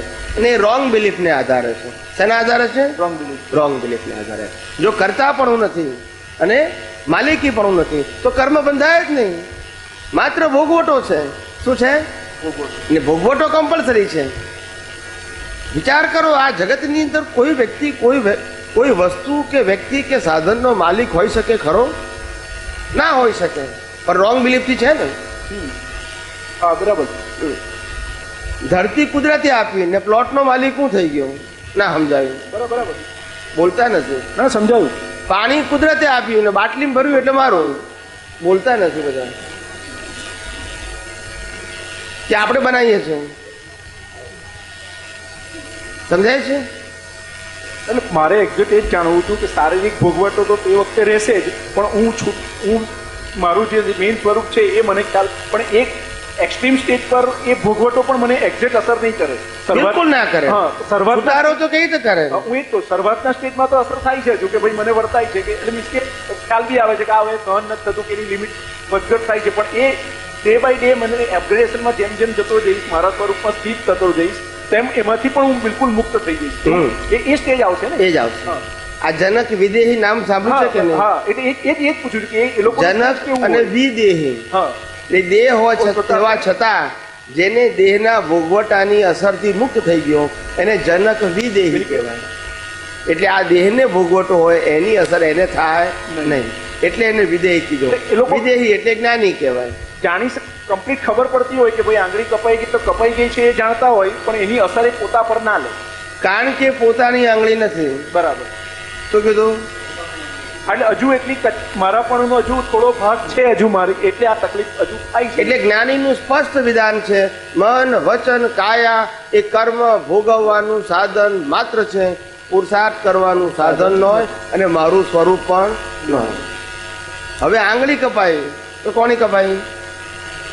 સંજીવની. હા, નામધારીની. ને હું અનામી છું. ખ્યાલ આવ્યો? જેનું નામ છે એની નનામી નીકળે, અનામીની નનામી નાની. ના નીકળે. સમજાય છે? પણ આપણે સંજીવ થઈ જઈએ હા, તો અસર થાય. એટલે અજ્ઞાનની અસર છે. શેની અસર છે? અજ્ઞાનની. ફિઝિકલ ભોગવટો જુદી વસ્તુ છે અને મને થયું એ જુદી વસ્તુ છે. બંને માનસિક અને શારીરિક બંને ભેગું થઈ જશે. બે ભેગું થાય એટલે ભોગવટો વધી જાય. હવે અને શારીરિક રહે ને માનસિક ના રહે તો ભોગવટો મિનિમમ રહે, જે પરિણામ સ્વરૂપ છે. બરાબર. ને એ તો આ ભોગવે જ છૂટકો છે. કમ્પલસરી છે. બરાબર. એમાં કોઈ ચોઈસ નથી. સમજાય છે? સમજે. છતાંય આજકાલ લોકો જંતર મંતરની ચોઈસ કરે ખરા. દોરા ધાગા પહેરે, વીટીઓ પહેરે, નંગ પહેરે છે ને. તું એમ કુદરતી રચના મારી તો ઠીક, ના કર્યું તો ઠીક, મટી કઈ થાય નહીં. મટી ગયું તો નસીબ, નહીં મટી ગયું તો ભોગવટો. જી. એટલે આ બધું આવું ચાલે. જેટલી આપણો ભય અને ભીખ છે ને એટલા આપણે લાચાર છીએ, અને ભય ભીખ જેટલા ખલાસ થઈ ગયા છે એટલા આપણે સ્વતંત્ર છે, નિર્ભય છે. સમજાય છે? ભય અને ભીખ ના હોવાથી એવું નહીં કે સંજોગો સારા ખરાબ ના આવે, પણ મારું શું થશે એવું ના થાય. એ જતું રહે આખું. સમજાય છે? રામને વનવાસ જવું પડ્યું કે નહીં? તો પાંડવોને જવું પડ્યું કે નહીં? પણ એ લોકોને એવું ના થાય કે મારું શું થશે, કારણ કે જ્ઞાન હોય અંદર, જ્ઞાનનું સામર્થ્ય હોય. સંજોગો તો નબળા એ લોકોને આવે, આપણે આવે. સંજોગો મહત્વ નથી. સંજોગોની સામે આજે તમને શું જ્ઞાન વર્તે છે એના આધારે તમારી અનુભવ દશા શું છે એ નક્કી થાય, હિસાબના આધારે નહીં. હિસાબ તો ફરજિયાત છે. એવો છે, લાખો લોકોની હિંસા કરી, અર્જુન એ જ અવતારે મોક્ષે ગયો, તો હિંસા નડી, અને આપણે કીડીઓ બચાવતા અહીંયા ફરીએ છીએ. એવું, કારણ કે એની પાસે જ્ઞાન છે, આપણી પાસે અજ્ઞાન છે. સમજાય છે? ક્રિયામાં ફેર નથી, જ્ઞાન અને અજ્ઞાનમાં જ ફેર છે. એ લોકો સમર્થ છે જ્ઞાને કરીને. સમજાય છે? અને આપણામાં એવું સામર્થ્ય વાળું જ્ઞાન નથી, એક્ટિવ મોડમાં નથી. શું છું? કદાચ જ્ઞાન સમજરૂપે છે પણ એ એક્ટિવ મોડમાં નથી. એટલું એક્ટિવ મોડ એટલે જે જ્ઞાન આપણે સાંભળીએ છીએ, સમજીએ છીએ, સ્વીકારીએ છીએ, એમાં કોન્ફિડન્સ છે આપણને. એ કોન્ફિડન્સ આવે તો એક્ટિવ મોડ કહેવાય. પણ એ કોન્ફિડન્સ ના હોય, નોલેજ હોય, ખાલી ખ્યાલ આવે ને, તો એટલું એક્સપિરિયન્સ થાય નહીં. નોલેજને જ્ઞાન નથી કહેવાતું, અનુભવને જ્ઞાન કહેવાય છે. એપ્લાય જ નથી થયું તો પછી એનું હા. થવાનું જ નથી. સમજાય છે ને? એટલે નોલેજ જુદી વસ્તુ છે, એક્સપિરિયન્સ જુદી વસ્તુ છે. નોલેજ આ બર્થ પૂરતું જ હોય અને એક્સપિરિયન્સ કેરી ફોરવર્ડ થાય. સમજાય છે? હા. બનશે. શું છે? જીવનમાં વારંવાર એવો સમય આવતો હોય છે સંજોગોમાં કે 4-5 ચોઈસ હોય ને અમુક ડિસિઝન લેવા પડે એવા હોય. તે ડિસિઝન કોણ લે છે? તો એ વખતે આપણી બુદ્ધિ ડિસિઝન લે છે કે આ કરવું કે આ કરવું, આ ના કરવું કે આ ના કરવું, એ બધું કોણ કરે છે? એ ડિસિઝન લેતા નથી, કુદરત લેવડાવે છે આપણા કર્મના હિસાબ પ્રમાણે. તો તે વખતે એ કર્મ બંધાઈ જાય ને, ડિસિઝન ના. લેનારો ડિસિઝન લઈ લે. એ કર્મ ના બંધાય, કર્મ ઉકલે છે. ડિસિઝન લેતી વખતે પણ કર્મ ઉકળે. ઉકલે છે. એ જ તો ડિસિઝન લેવડાવે છે આપણું. આપણા જેવા કર્મના હિસાબ છે ને, હા. તે પ્રમાણે ડિસિઝન લેવડાવે.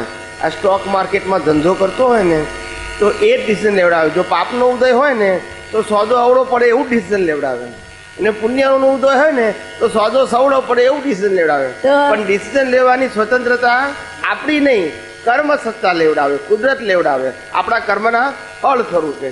તો એ મૂંઝવણ જ્યાં સુધી ચાલતી હોય ડિસિઝન લેવાની આપણા દિમાગમાં કે આ લઉં કે આ લઉં કે આ ના લઉં, એવું બધું જ્યારે ચાલતું હોય ત્યારે એને પણ છૂટા રહીને જોયા જ કરવાનું હા. કે છેલ્લે આ દીપા નામધારી શું ડિસિઝન લે છે, એવું પણ આપણે ખાલી જોયા કરવાનું ને જાણ્યા કરવાનું. કુદરત આપણા હિસાબ પ્રમાણે જ ડિસિઝન લેવડાવશે.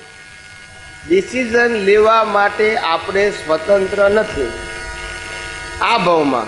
હા, કયા ભાવમાં? આ ભાવમાં બહારની બાબતોમાં. હા. અંદર સ્વતંત્ર છે પણ બહાર સ્વતંત્ર નથી. નથી.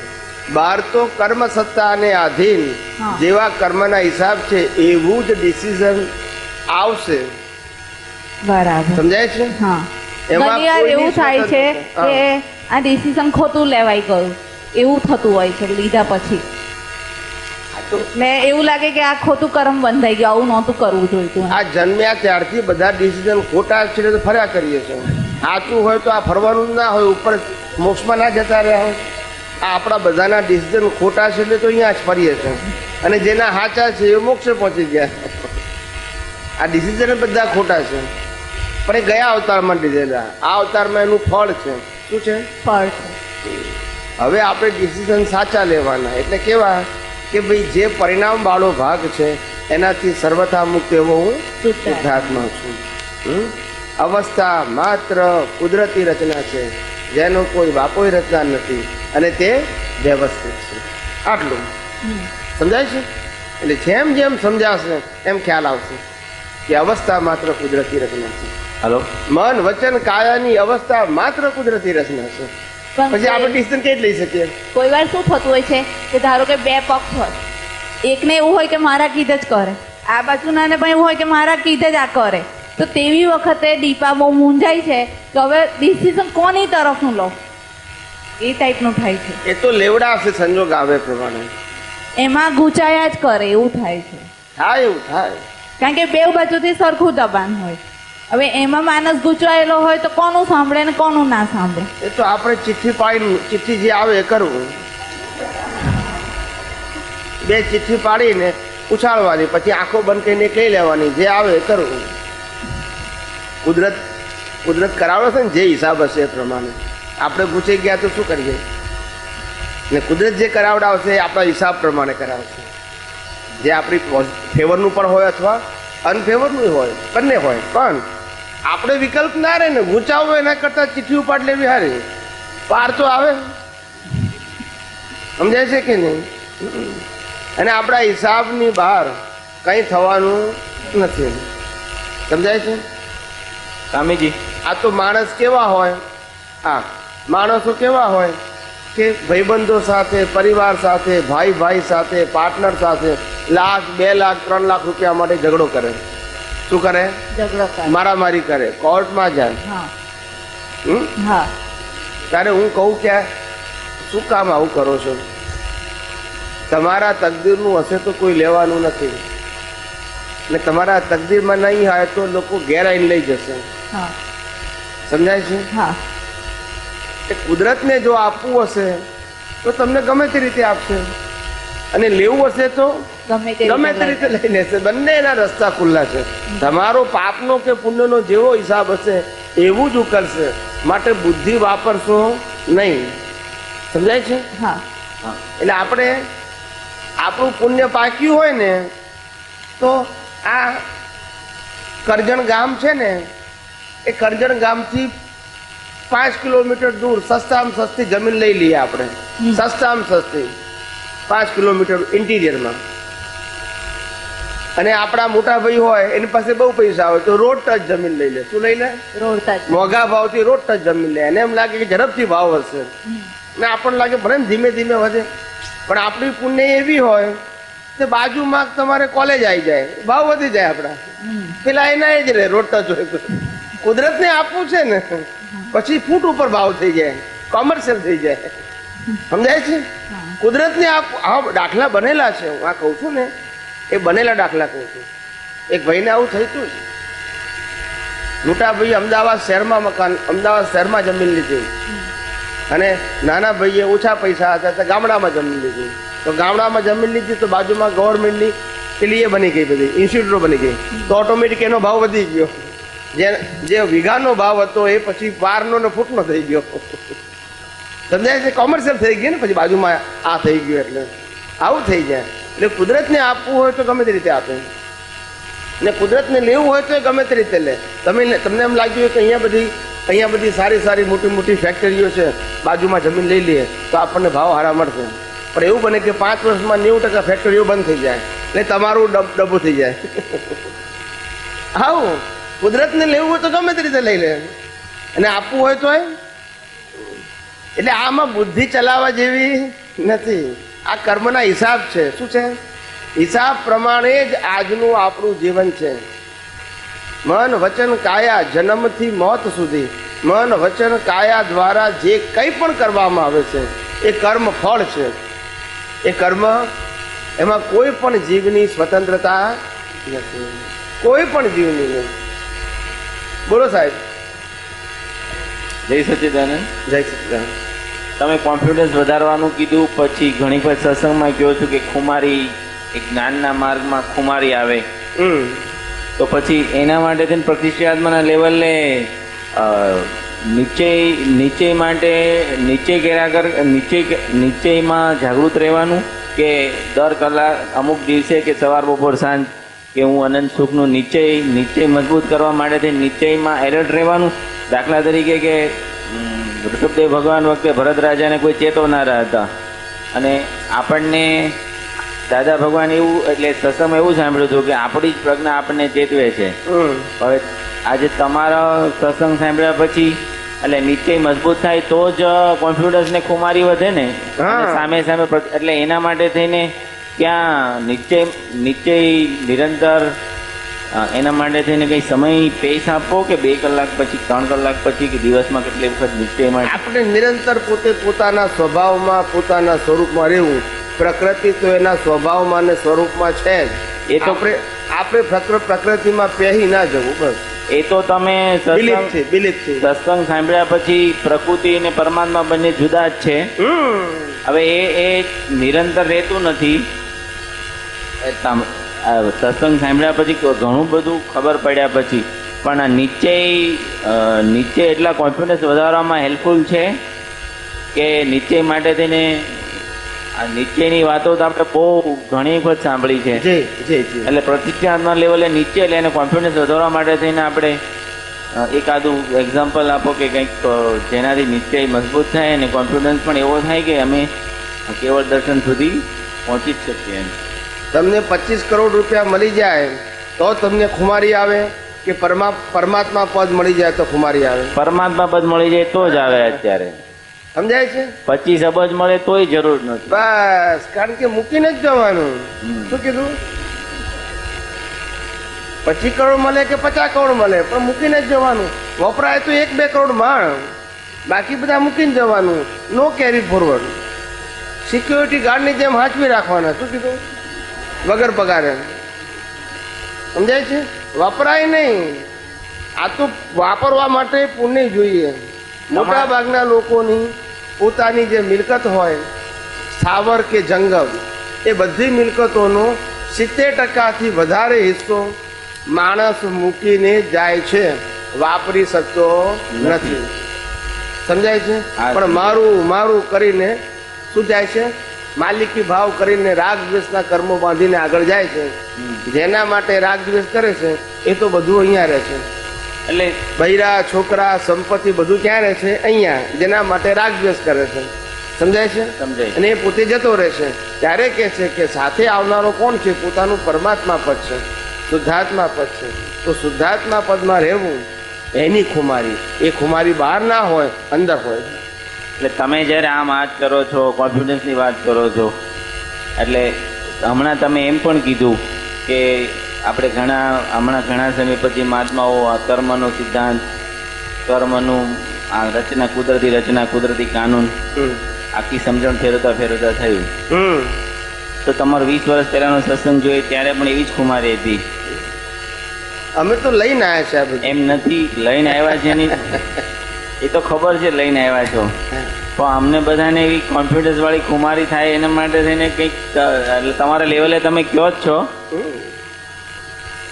ના, એ તો બધા મહાત્માઓ તૈયાર થઈ ઉતાવળ કરવા જેવું નથી, એ ખબર છે, પણ ખુમારી લાવી તો છે જ. બધા મહાત્માઓ હવે સ્ટ્રોંગ થઈ જ ગયા છે.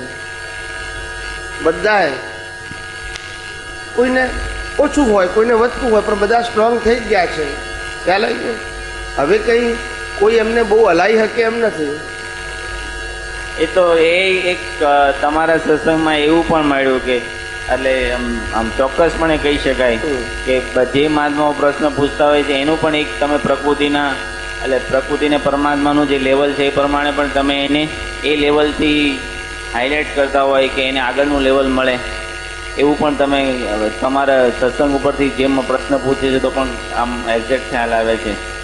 એટલે તમારે તો તમારા અંતરાશયમાં એક જ છે કે જે લોકો મને ભેગા થાય કેમ કરીને આત્મવિશ્વાસ વધવો જોઈએ, સેલ્ફ કોન્ફિડન્સ વધવો જોઈએ. એ તો લાચાર ના બનવો જોઈએ, ભીખ કે ભય વાળો ના થવો જોઈએ, નિર્ભય થવો જોઈએ, કે ખુમારી વાળો હેલો થવો જ જોઈએ વાસ્તવમાં. કારણ કે મન વચન કાયાની અવસ્થા માત્ર કુદરતી રચના છે, એટલે એમાં ભલે સંજોગો પોઝિટિવ નેગેટિવ આવે, પણ તેથી મારી ખુમારીમાં શું ફેર પડે? હું તો પોતે પરમાત્મા પદ સ્વરૂપ વાળો છું જ, એમાં ફેર નથી પડતો. પછી આના આધારે શા કામ માટે હું ડિપ્રેશનમાં આવું? એની અસર મને શું કામ થાય?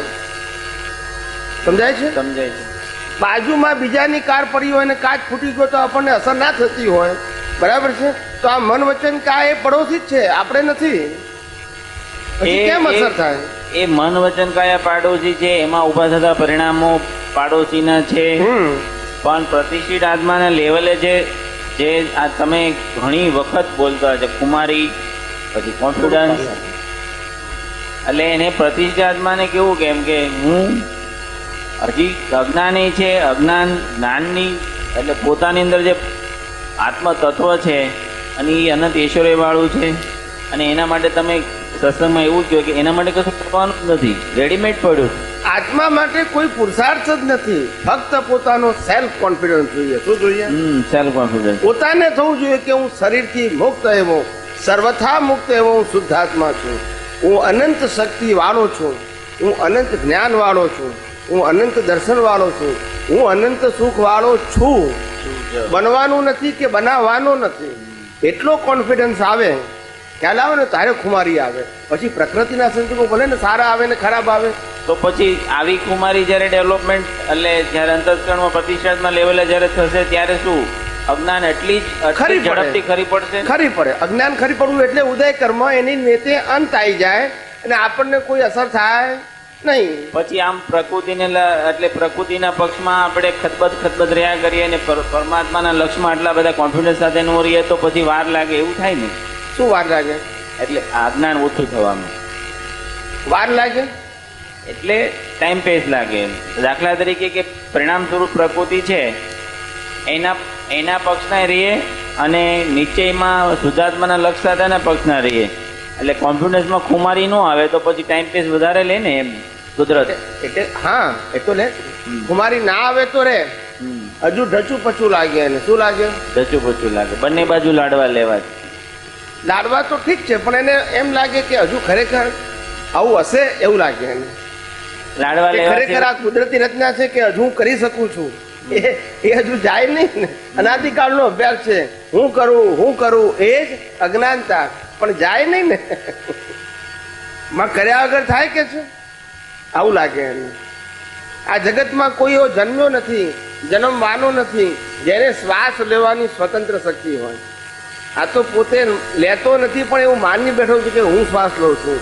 પોતે શ્વાસ લેતો હોય ને તો રાતે ઊંઘ ના આવે, બંધ થઈ જાય તો પોતે લે છે કે ઓટોમેટિક લેવાય છે, પણ પોતે એવું માને છે કે હું શ્વાસ લઉં. જ્યાં શ્વાસ લેવાની સ્વતંત્રતા નથી તો આ શ્વાસને આધારે ચાલતા મનોવચન કાયા એમાં સ્વતંત્રતા ક્યાંથી હોય? આ શ્વાસ વગર મનોવચન કાયા ચાલે?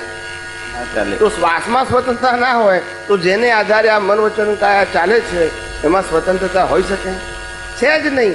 માની બેઠા છે. આ તો અજ્ઞાન માન્યતાઓ. કઈ માન્યતાઓ? અજ્ઞાન માન્યતા. લોક સંજ્ઞા છે. લોકોએ કીધું એટલે આપણે માન્યું કે આમ કરો, આમ કરવાથી આમ થાય. સમજાય છે? સમજાય. અને તમે એવું એટલે અનુભવી પુરુષ તરીકે તમને તમારી વાણી કોઈને ભેગી થાય આ કાળમાં અને એ વાણીના એક સાયન્ટિસ્ટ બને, ઉપયોગી બને કે વાણીનો ઉપયોગ કરતો થાય તો આ અને હમણાં તમે કાલે કીધું હતું કે કાળ પુરુષાર્થ માર્ગમાં કાળ નડતો નથી. તો પછી તમને જે લોકો ભેગા થશે ને જ્ઞાનની કિંમત તમારી વાણીનો ઉપયોગમાં લેશે તો 100% મુક્તતાને અનુભવશે.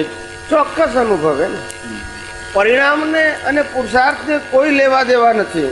શું કીધું? પરિણામ ભયંકરમાં ભયંકર ખરાબ હોય, 10 વર્ષ વનવાસ થઈ જાય, તેથી જ્ઞાનને લેવા દેવા નથી. સમજાય છે? સમજાય. પ્રકૃતિને લેવા દેવા છે, જ્ઞાનને લેવા દેવા નથી. પ્રકૃતિ હિસાબવાળી છે. બધાને પાર વગરની મુશ્કેલીઓ મહાન પુરુષોને આવી હતી. મેં તો ક્રાઇસ્ટને ખીલા ઠોકાયા, મહાવીરને કાનમાં ખીલા ઠોકાયા હતા, પાંડવોને વનવાસ જવું પડ્યું હતું, રામને વનવાસ જવું પડ્યું હતું. બધાને સંજોગો એબ નોર્મલ આવેલા, પણ અંદર જ્ઞાનની કુમારી એવી નહીં બેઠી કે આ બહારના રામ તે હું નથી, આ બહારના કૃષ્ણ તે હું નથી, આ બહારના મહાવીર તે હું નથી, એનાથી સર્વથા મુક્ત એવો શુદ્ધાત્મા છું. હું તો અનંત ઐશ્વર્ય વાળો છું જ. પણ પ્રકૃતિ એ કેસેના આધારે છે? કર્મ અને કર્મના ફળ રૂપે છે. અને એ કુદરતી રચના છે, એમાં કોઈનું ચાલે નહીં. એટલે છૂટું પડી જાય એટલે આની અસર એને થાય નહીં. આટલો જ ફેર પડે. જ્ઞાન એટલે ચમત્કાર નહીં. જ્ઞાન એટલે જેમ છે તેમ જાણવું, જેમ છે તેમ સમજવું અને જેમ છે તેમ મુક્તપણે અનુભવવું. મુક્તપણે કેવું? મુક્તપણે અનુભવવું એટલે પ્રકૃતિના હિસાબ ભોગે અને પોતે પરમાત્મા પદમાં રહી અને મુક્ત દશાને ભોગવે. સમજાય છે? એ પ્રકૃતિ બદલાય નહીં. પ્રકૃતિને તો ભોગવટો એનો આવે જ, પણ પોતે પરમાત્મા પદમાં બેસી અને મુક્તતાની અનુભૂતિ તે વખતે પણ કરી શકે. આ એમનો પુરુષાર્થ છે. જોયું પેલી આંતરિક પુરુષાર્થ છે અને બહાર જે છે એ પરિણામ છે. સમજાય છે? બોલો. આ કુદરતી કાનૂન જો બધાને સમજમાં આવી ગયું હોય તો એક આગળનો છે. હા, બોલો. ચાલુ કરું. બોલો. ઓકે. આપણે કારણ કે આમાં એવું થાય છે કે આપણે કર્તૃત્વ શક્તિનું આરોપણ કુદરત પર કરીએ છીએ અને એવું માનીએ છીએ કે કુદરત કરતા છે આનું. જેમ દાદા કહેતા હતા કે વ્યવસ્થિતની પણ પછી મૂર્તિઓ મુકાશે ને વ્યવસ્થિત શક્તિની માતા થશે ને એવા પ્રકાર. ખરેખર ત્યાં બી એને બી સાયન્સ રૂપે લઈ અને સાયન્સ રૂપે જ લેવાનું છે. પોતાની રિસ્પોન્સિબિલિટી સુધી, એટલે ઉકલતા દ્રવ્ય કર્મની અંદર પડેલા અદર્શન અને અજ્ઞાન સુધી પોતાની દ્રષ્ટિને પહોંચાડવી એ રિયલ પુરુષાર્થ છે એવું સમજાશે તો જ મુક્તિને પામી શકાશે, કારણ કે તો જ ભાવ કર્મ અને દ્રવ્ય કર્મ છૂટું પડશે. એટલે કારણ કે અત્યારે શું છે કે તે પરિણામ વાળો ભાગ છે ને એની અસરો જ નવા પુરુષાર્થમાં કામ કરે છે. એટલે આ અસરોથી મુક્ત થવા માટે કુદરતી રચના સમજવું જરૂરી છે. નહીં તો આની અસરમાંથી બહાર નીકળે નહીં તો પુરુષાર્થ આનો હાથ થયા કરે, આના આજ રાજવેશ થયા કરે. વર્ષોની અભ્યાસ છે ને કે જે શબ્દ પકડ્યો એ શબ્દને પછી જડત્વથી પકડીને એનું જ અવલંબન લઈને ક્રિયામાં લઈ લેવામાં આવે. એ તો પછી વ્યક્તિગત છે ને. એનો હાર્દ પકડવો પડશે કે ભાઈ આ એક ટેમ્પરરીલી અંતરાત્મ દશામાં જવા માટેનું સાધન છે કે અંદર તમે તપાસ કરી શકો, જેથી કરીને બુદ્ધિ જે બહિર્ગામી જતી હતી એ બહિર્ગામી ન જાય અને તમે પેસિવ મોડમાં પણ ના રહો. યુ ટેક રિસ્પોન્સિબિલિટી, પોતાની લાઈફની રિસ્પોન્સિબિલિટી પોતે લેવી તો પડશે જ કે મારા અત્યારે જ મને ક્રોધ થઈ રહ્યો છે મારા કોઈક અજ્ઞાનને કારણે છે અથવા કોઈ નિમિત્તને હું બચકા ભરી રહ્યો છું, અજ્ઞાન છે એના રૂટમાં, તો એ પોતાના અજ્ઞાન સુધી પહોંચી શકશે અને તો જ એની પ્રગતિ જે કહે છે શીખે એ પ્રગતિનો તો એને અનુભવ ચોક્કસ થાય. આમાં શું થાય કે તમે એક શબ્દ સાંભળ્યો હશે, પ્રકૃતિ પ્રસવ ધર્મી છે. સાંભળ્યું છે? પ્રકૃતિ પ્રસવ ધર્મી. પ્રકૃતિ જ પ્રકૃતિનો જન્મ આપે છે. પ્રકૃતિ આજની નીકળતી પ્રકૃતિ એ નવી પ્રકૃતિનો જન્મદાતા ભાવ કર્મ છે. એટલે દ્રવ્ય કર્મ તો કે આ પ્રકૃતિ જે છે એ કુદરતી રચના સમજાતું નથી. ક્યાં તો રાગ થાય, ક્યાં દ્વેષ થાય, પોતાના માટે, ક્યાં તો બીજાના માટે, અથવા તો સાધનો માટે કે સંપત્તિ માટે. કારણ કે કુદરતી રચના સમજાતું નથી એટલે આ થયા કે પ્રકૃતિ પ્રસવ ધર્મી છે. એટલે આ જ પ્રકૃતિ નવી પ્રકૃતિના જન્મનું કારણ બને છે. પછી નવી પ્રકૃતિ બીજા જન્મનું, પેલું ઘઉં ઉગે અને ઘઉંનું બીજ પડી જાય એવું. બસ એટલે આ આપણે કુદરતી રચનાનું કારણ વારંવાર એટલા માટે કહીએ છીએ કે લોકોને સમજાય કે પરિણામ વાળો ભાગ અને પોતે સંપૂર્ણ જુદા છે અને પરિણામ વાળો ભાગ ટોટલી કુદરતી રચના છે. જેવું છે તેવું નિર્ભય થઈને પણ એને સ્વીકાર કરતા શીખવો, અલિપ્ત રહીને. કેવું? આમ આ પ્રકૃતિ જૂઠું બોલતી હોય તો જાણવું કે પ્રકૃતિનો સ્વભાવ છે ને કુદરતી રચના છે અને હું એનાથી સર્વતા મુક્ત એવો શુદ્ધાત્મા છું. અને એડિશનલ પુરુષાર્થ કે મારી પ્રકૃતિ વાણી રૂપે, વર્તન રૂપે કે વિચાર રૂપે આવી હોવી ઘટે નહીં. કારણ કે આ નીકળતી પ્રકૃતિ એ મોક્ષ માર્ગ માટે લાયક અને સહાયક નથી. એટલે તમારો રોલ પતી ગયો. એટલે આપણે એવું નથી કહેતા કે નેગેટિવ પ્રકૃતિને પણ રિસ્પોન્સ આપીએ છીએ એવું નથી. ખ્યાલ આવ્યો? પણ આપણે એના કરતા નથી એ તો પહેલા હોવું જ જોઈએ. એટલે આપણે એને શું કહીએ છીએ? કુદરતી રચના. જેને દાદા ભગવાને વ્યવસ્થિત શક્તિ નામ આપ્યું. એમને વ્યવસ્થિત શક્તિ સમજાયું અને એ એમને પ્રોજેક્ટ કર્યું. અમને કુદરતી રચના સમજાવી અને એ પ્રોજેક્ટ કરીએ છીએ. વાત બંનેની સિદ્ધાંતિક એક જ છે. એમને સત્સંગમાં વારંવાર કુદરતી રચના શબ્દ આવે જ છે. એટલે નવી વસ્તુ નથી, પણ જેને જે રીતનો અનુભવ થયો હોય એમાં એની ઇમ્પોર્ટન્સ આવે એ શબ્દની. સિદ્ધાંત તો બંનેમાં એક જ છે, સિદ્ધાંત બે નથી. એટલે આવી રીતે પ્રોજેક્શનમાં આટલું જ છે. અને દાદા ભગવાને પણ સ્પષ્ટ કીધું જેને વ્યવસ્થિત શક્તિ સંપૂર્ણ સમજાય તો આ બાજુ કેવળ જ્ઞાન છે. કારણ કે આ જે સમજ છે ને આ સમજ કદાચ ભારતમાં તો ઘણા બધા જીવો ધરાવે છે, ભારતની અંદર જન્મેલો હોય. કારણ કે ત્યાં જ પ્રારબ્ધ અને પુરુષાર્થ બે શબ્દની ફાઇટ ઉત્પન્ન થાય છે કે જિંદગીમાં જે કંઈ પણ ઉત્પન્ન થવાનું છે એ 100% પ્રારબ્ધ જ છે. આપણે સમજી શકતા નથી ને. અને બધાને ડ્યુઆલિટી છે. આ તો મહાત્માઓ આપણા સત્સંગ સાંભળે છે એટલે એને ખ્યાલ આવે છે કે આ પરિણામ વાળો ભાગ છે અને પુરુષાર્થ વાળો ભાગ અંદર છે. પણ મોટા ભાગના હિન્દુસ્તાનના લોકો જે કર્મનો સિદ્ધાંત માને છે એ ક્રિયાને જ કર્મ માને છે. નોટ સામાન્ય મનુષ્ય નહીં, હું તો ધર્મગુરુની વાત કરું. બધા ધર્મોપદેશકોને જો આપણે જોઈએ ક્રિયાને જ કર્મ માને છે. બધા ધર્મોપદેશકોની કોઈ પણ વાતો સાંભળીએ તો પુરુષાર્થ વિશેની ક્લેરિટી કોઈની પાસે છે જ નહીં. હવે ગુરુ માનાવ કારણ કે મંત્ર, તંત્ર, જપ, તપ, ત્યાગ, ધ્યાન આ બધાને પુરુષાર્થ તરીકે જ વર્ણવવામાં આવે છે. એટલે રિયલ પુરુષાર્થ અને ભ્રાંત પુરુષાર્થનો જ્યાં સુધી એક્ઝેક્ટ ભેદ ન પડે ત્યાં સુધી તો જીવ મૂંઝવણ દશામાં જ રહ્યા કરવાનો. કારણ કે પ્રારબ્ધ અને પુરુષાર્થની વચ્ચે ગોથા માર્યા જ કરશે અને ત્યાં સુધી એનો સ્વભાવ જે વ્યક્ત થવો જોઈએ, જે મૂળભૂત ભગવાને કારણો કયા 5 સામૂહિક કારણો, કારણ કે સ્વભાવની અભિવ્યક્તિ એ જ મોક્ષ છે. તો એ પ્રારબ્ધ અને પુરુષાર્થનો ભેદ જો એક્ઝેક્ટ નહીં પાડી શકે તો સ્વભાવનું વ્યક્તવ્ય પણ શક્ય જ નથી. એટલે પુરુષાર્થને જાગૃતિના આગળના લેવલથી જ જો આપણે કોન્સ્ટન્ટ સમજી શકીએ કે ભાઈ જાગૃતિ ભેદ જ્ઞાનનો ઉપયોગ અને આત્મામાં નિરંતર રહેવું, આટલાને રિયલ પુરુષાર્થ કહી શકાય. અને કોઈ પણ ક્રિયા માત્ર અને એને ભ્રાંત કહેવાય તો કદાચ બધાનો એક્ઝેક્ટ પ્રગતિ એક્ઝેક્ટ થઈ શકે એવું લાગે છે. આમાં શું થયું કે જ્ઞાની પુરુષ દાદા ભગવાને પ્રારબ્ધ ને પુરુષાર્થની ડેફિનેશન આપી કે ભાવને પુરુષાર્થ કહેવાય અને મન વચન કાયની ક્રિયાને પરિણામ કહેવાય. એટલે અવસ્થા માત્ર કુદરતી રચના છે એવું બોલ્યા. મન વચન કાયાની અવસ્થા માત્ર કુદરતી રચના છે. મન વચન કાયા પર છે અને પરાધીન છે. આ બધું એ પોતે બોલ્યા, મહાત્માઓએ સાંભળ્યું ખરું, પણ મન વચન કાયા કુદરતી રચના છે ના સમજાયું. અને માટે મન વચન કાયા ગણતરી ક્રિયાને પુરુષાર્થ આજે પ્રમાણમાં મળ્યા. સમજાય છે? મારી વાત સમજાય છે? હું શું કહેવા માંગુ છું? એમને ક્લેરિટી એમના દર્શનમાં હતી, પણ મહાત્માઓ એને સમજી શક્યા નહીં. મારી વાત સમજાય છે? એટલે આપણો જે અત્યારે ઇન્ટરેસ્ટ છે, જોક છે, જે વેઇટ છે એ આના ઉપર જ છે કે અવસ્થા માત્ર કુદરતી રચનાથી તું સમજો. તમે અવસ્થા માત્ર મન વચન કાયાની અવસ્થા માત્ર કુદરતી રચના છે એવું પેલા બરાબર સમજો. અને આપણે કુદરતી રચનાથી સંપૂર્ણ મુક્ત છીએ. એટલે બંને ભાગ જુદા પડી જાય. એટલે આને જે થાય છે, મને થાય છે એવી અસરોથી આપણે પેલા મુક્ત થઈએ, પછી સાચા પુરુષાર્થને માર્ગે જઈશું. નહીતર આની ક્રિયાને જ પુરુષાર્થ માનીશું, આના દ્વારા થતી શુભ ક્રિયાને પુરુષાર્થ માનીશું. એટલે પરિણામ વાળો ભાગને પુરુષાર્થ માનીએ એટલે સૈદ્ધાંતિક સમજણ છે નહીં. સમજાય છે? એટલે આપણે વારંવાર આ શબ્દનો ઉપયોગ એટલા માટે કરીએ છીએ કે સિદ્ધાંતિક સમજણ તમને ફિટ થાય. સેન્ટર પોઈન્ટ છે આ કુદરતી રચના. આત્મા એ પણ સેન્ટર પોઈન્ટ છે, કુદરતી રચના એ પણ સેન્ટર પોઈન્ટ છે. પણ આ 5 ઇન્દ્રિયોથી જે અનુભવાય છે ત્યાં કુદરતી રચના એ સેન્ટર પોઈન્ટ છે. અને 5 ઇન્દ્રિયોથી જે મુક્ત છું એ મારું સેન્ટર પોઈન્ટ હું શુદ્ધ આત્મા છું. એ બંને જુદી વસ્તુ છે. સમજાય છે? પણ આપણે જીવો ફસાય છે શેનામાં? મન વચન કાયની અવસ્થામાં. આત્મામાં તો ફસાયો નથી.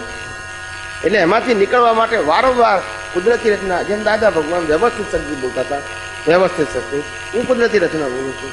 અને કુદરતી રચના સમજવું વ્યવસ્થિત શક્તિ કરતાં સહેલું છે. અને કોઈ પણ વ્યક્તિ સમજી શકે, અનનોન વ્યક્તિ, પણ વ્યવસ્થિત શક્તિ નવી વ્યક્તિ સમજી શકે નહીં. પણ હું આપણે કહીએ કે કુદરતી રચના કહીએ તો એ જલ્દી સમજી જાય. એટલે આ કુદરતી બન્યું છે. આપણે આજે બોલીએ છીએ કુદરતી છે. અને બધી રીતે તમને ટેલી થાય. શું થાય? કોઈ જગ્યાએ કોન્ટ્રાડિક્ટ લાગે. કારણ કે આમ પ્રકૃતિમાં જ્યારે તપાસ કરીએ ને તો કુદરતી રચના કે વ્યવસ્થિત શબ્દનું જ્યારે શબ્દાવલંબન લઈએ તો એવું લાગે છે કે એ બુદ્ધિના લેવલ છે. એ બુદ્ધિના લેવલે એક પ્રકારની બ્રેક છે કે જે ડિસ્ચાર્જ થતો અહંકાર સ્વચ્છંદમાં વિચરી અને જીવોની નિમિત્તને બચકા ભરતો તો એને ત્યાં આપણે અટકાવી શકીએ. અને કોઈક રીતે પોતાની દ્રષ્ટિને, પોતાના જ અંતસ્કરણ, પોતાના જ ઉકલતી બુદ્ધિ અને અહંકારને વાંચવા તરફ આપણે દોરી શકીએ છીએ. પણ એ જ્યાં સુધી પ્રોસેસ ન થાય એને જ એકચ્યુઅલી કદાચ સંભાવે નિકાલ કહેવાતો છે. એ જે ખાલી થાય તો જ એને સંભાવે નહીં. એટલે તો ધીમે ધીમે આપણે સંભાવે. પણ ધ્યેય વ્યવસ્થિતના માધ્યમથી મારે ત્યાં અટકીને, કારણ કે નહીં તો એ મારે પેસિવિટીમાં પણ એટલું જ લઈ જઈ શકે છે. જે દાદા કહેતા કે વ્યવસ્થિત શબ્દનો દુરુપયોગ પણ એટલો જ થઈ શકે. હા, કારણ કે એ મને એકદમ પેસિવ અને કેરલેસ પણ બનાવી શકે છે કે ભાઈ કુદરતી રચના જે થવાનું છે થશે, હું કેર. એટલે ત્યાં પણ મારે જાગૃત રહેવું પડશે કે બંને વસ્તુ મારા લક્ષ્યમાં પેરેલલ હોવી જોઈએ છે. કે આ વ્યવહારની વાત છે અને પેલી નિશ્ચયની વાત છે. કે બંને એક સામટું જો મારી દ્રષ્ટિમાં હશે તો અને તો જ હું રિયલ પ્રોગ્રેસનો જે અનુભવ કરવા માંગુ છું એ કરી શકીશ. બરાબર છે. એટલે એ તો ખરું, જાગ્રત તો રહેવું જ પડે ભાઈ. પણ અમારું કામ શું છે કે તમને વારંવાર અમે રાઈટ પાથ ઉપર લાવવા પ્રયત્ન કરીએ, રાઈટ વિઝન ઉપર લાવવા પ્રયત્ન કરીએ, રાઈટ તમારું ડિરેક્શન પ્રાપ્ત થાય એના અમારા પ્રયત્ન હોય. પણ હવે ઇન્ડિવિડ્યુઅલી તો તમે કેટલું એને ગ્રાસ્પ કરી શકો છો અને કેટલું તમે એને એક્સપેરિમેન્ટ કરી શકો છો એના આધારે ઇન્ડિવિડ્યુઅલ બધાને એક્સપિરિયન્સ થાય. એમાં વ્યક્તિગત અમે કશું ના કરી શકીએ. એ વ્યક્તિગત દરેકનું ઇન્ડિવિડ્યુઅલ છે.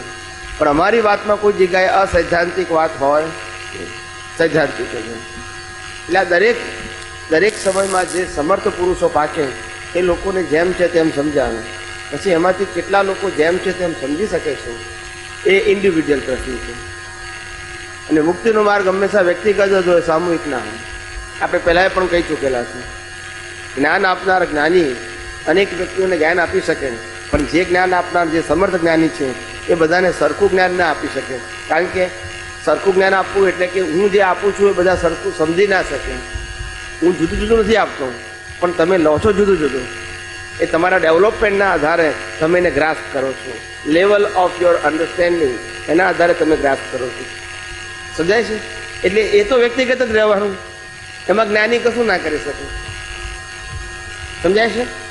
આજે ભગવાન મહાવીર હોય, એની બાજુમાં બે શિષ્યો બળી ગયા, તો ભગવાન મહાવીરે કશું ના કર્યું, અસમર્થ ના કહેવાય, કુદરતી રચના.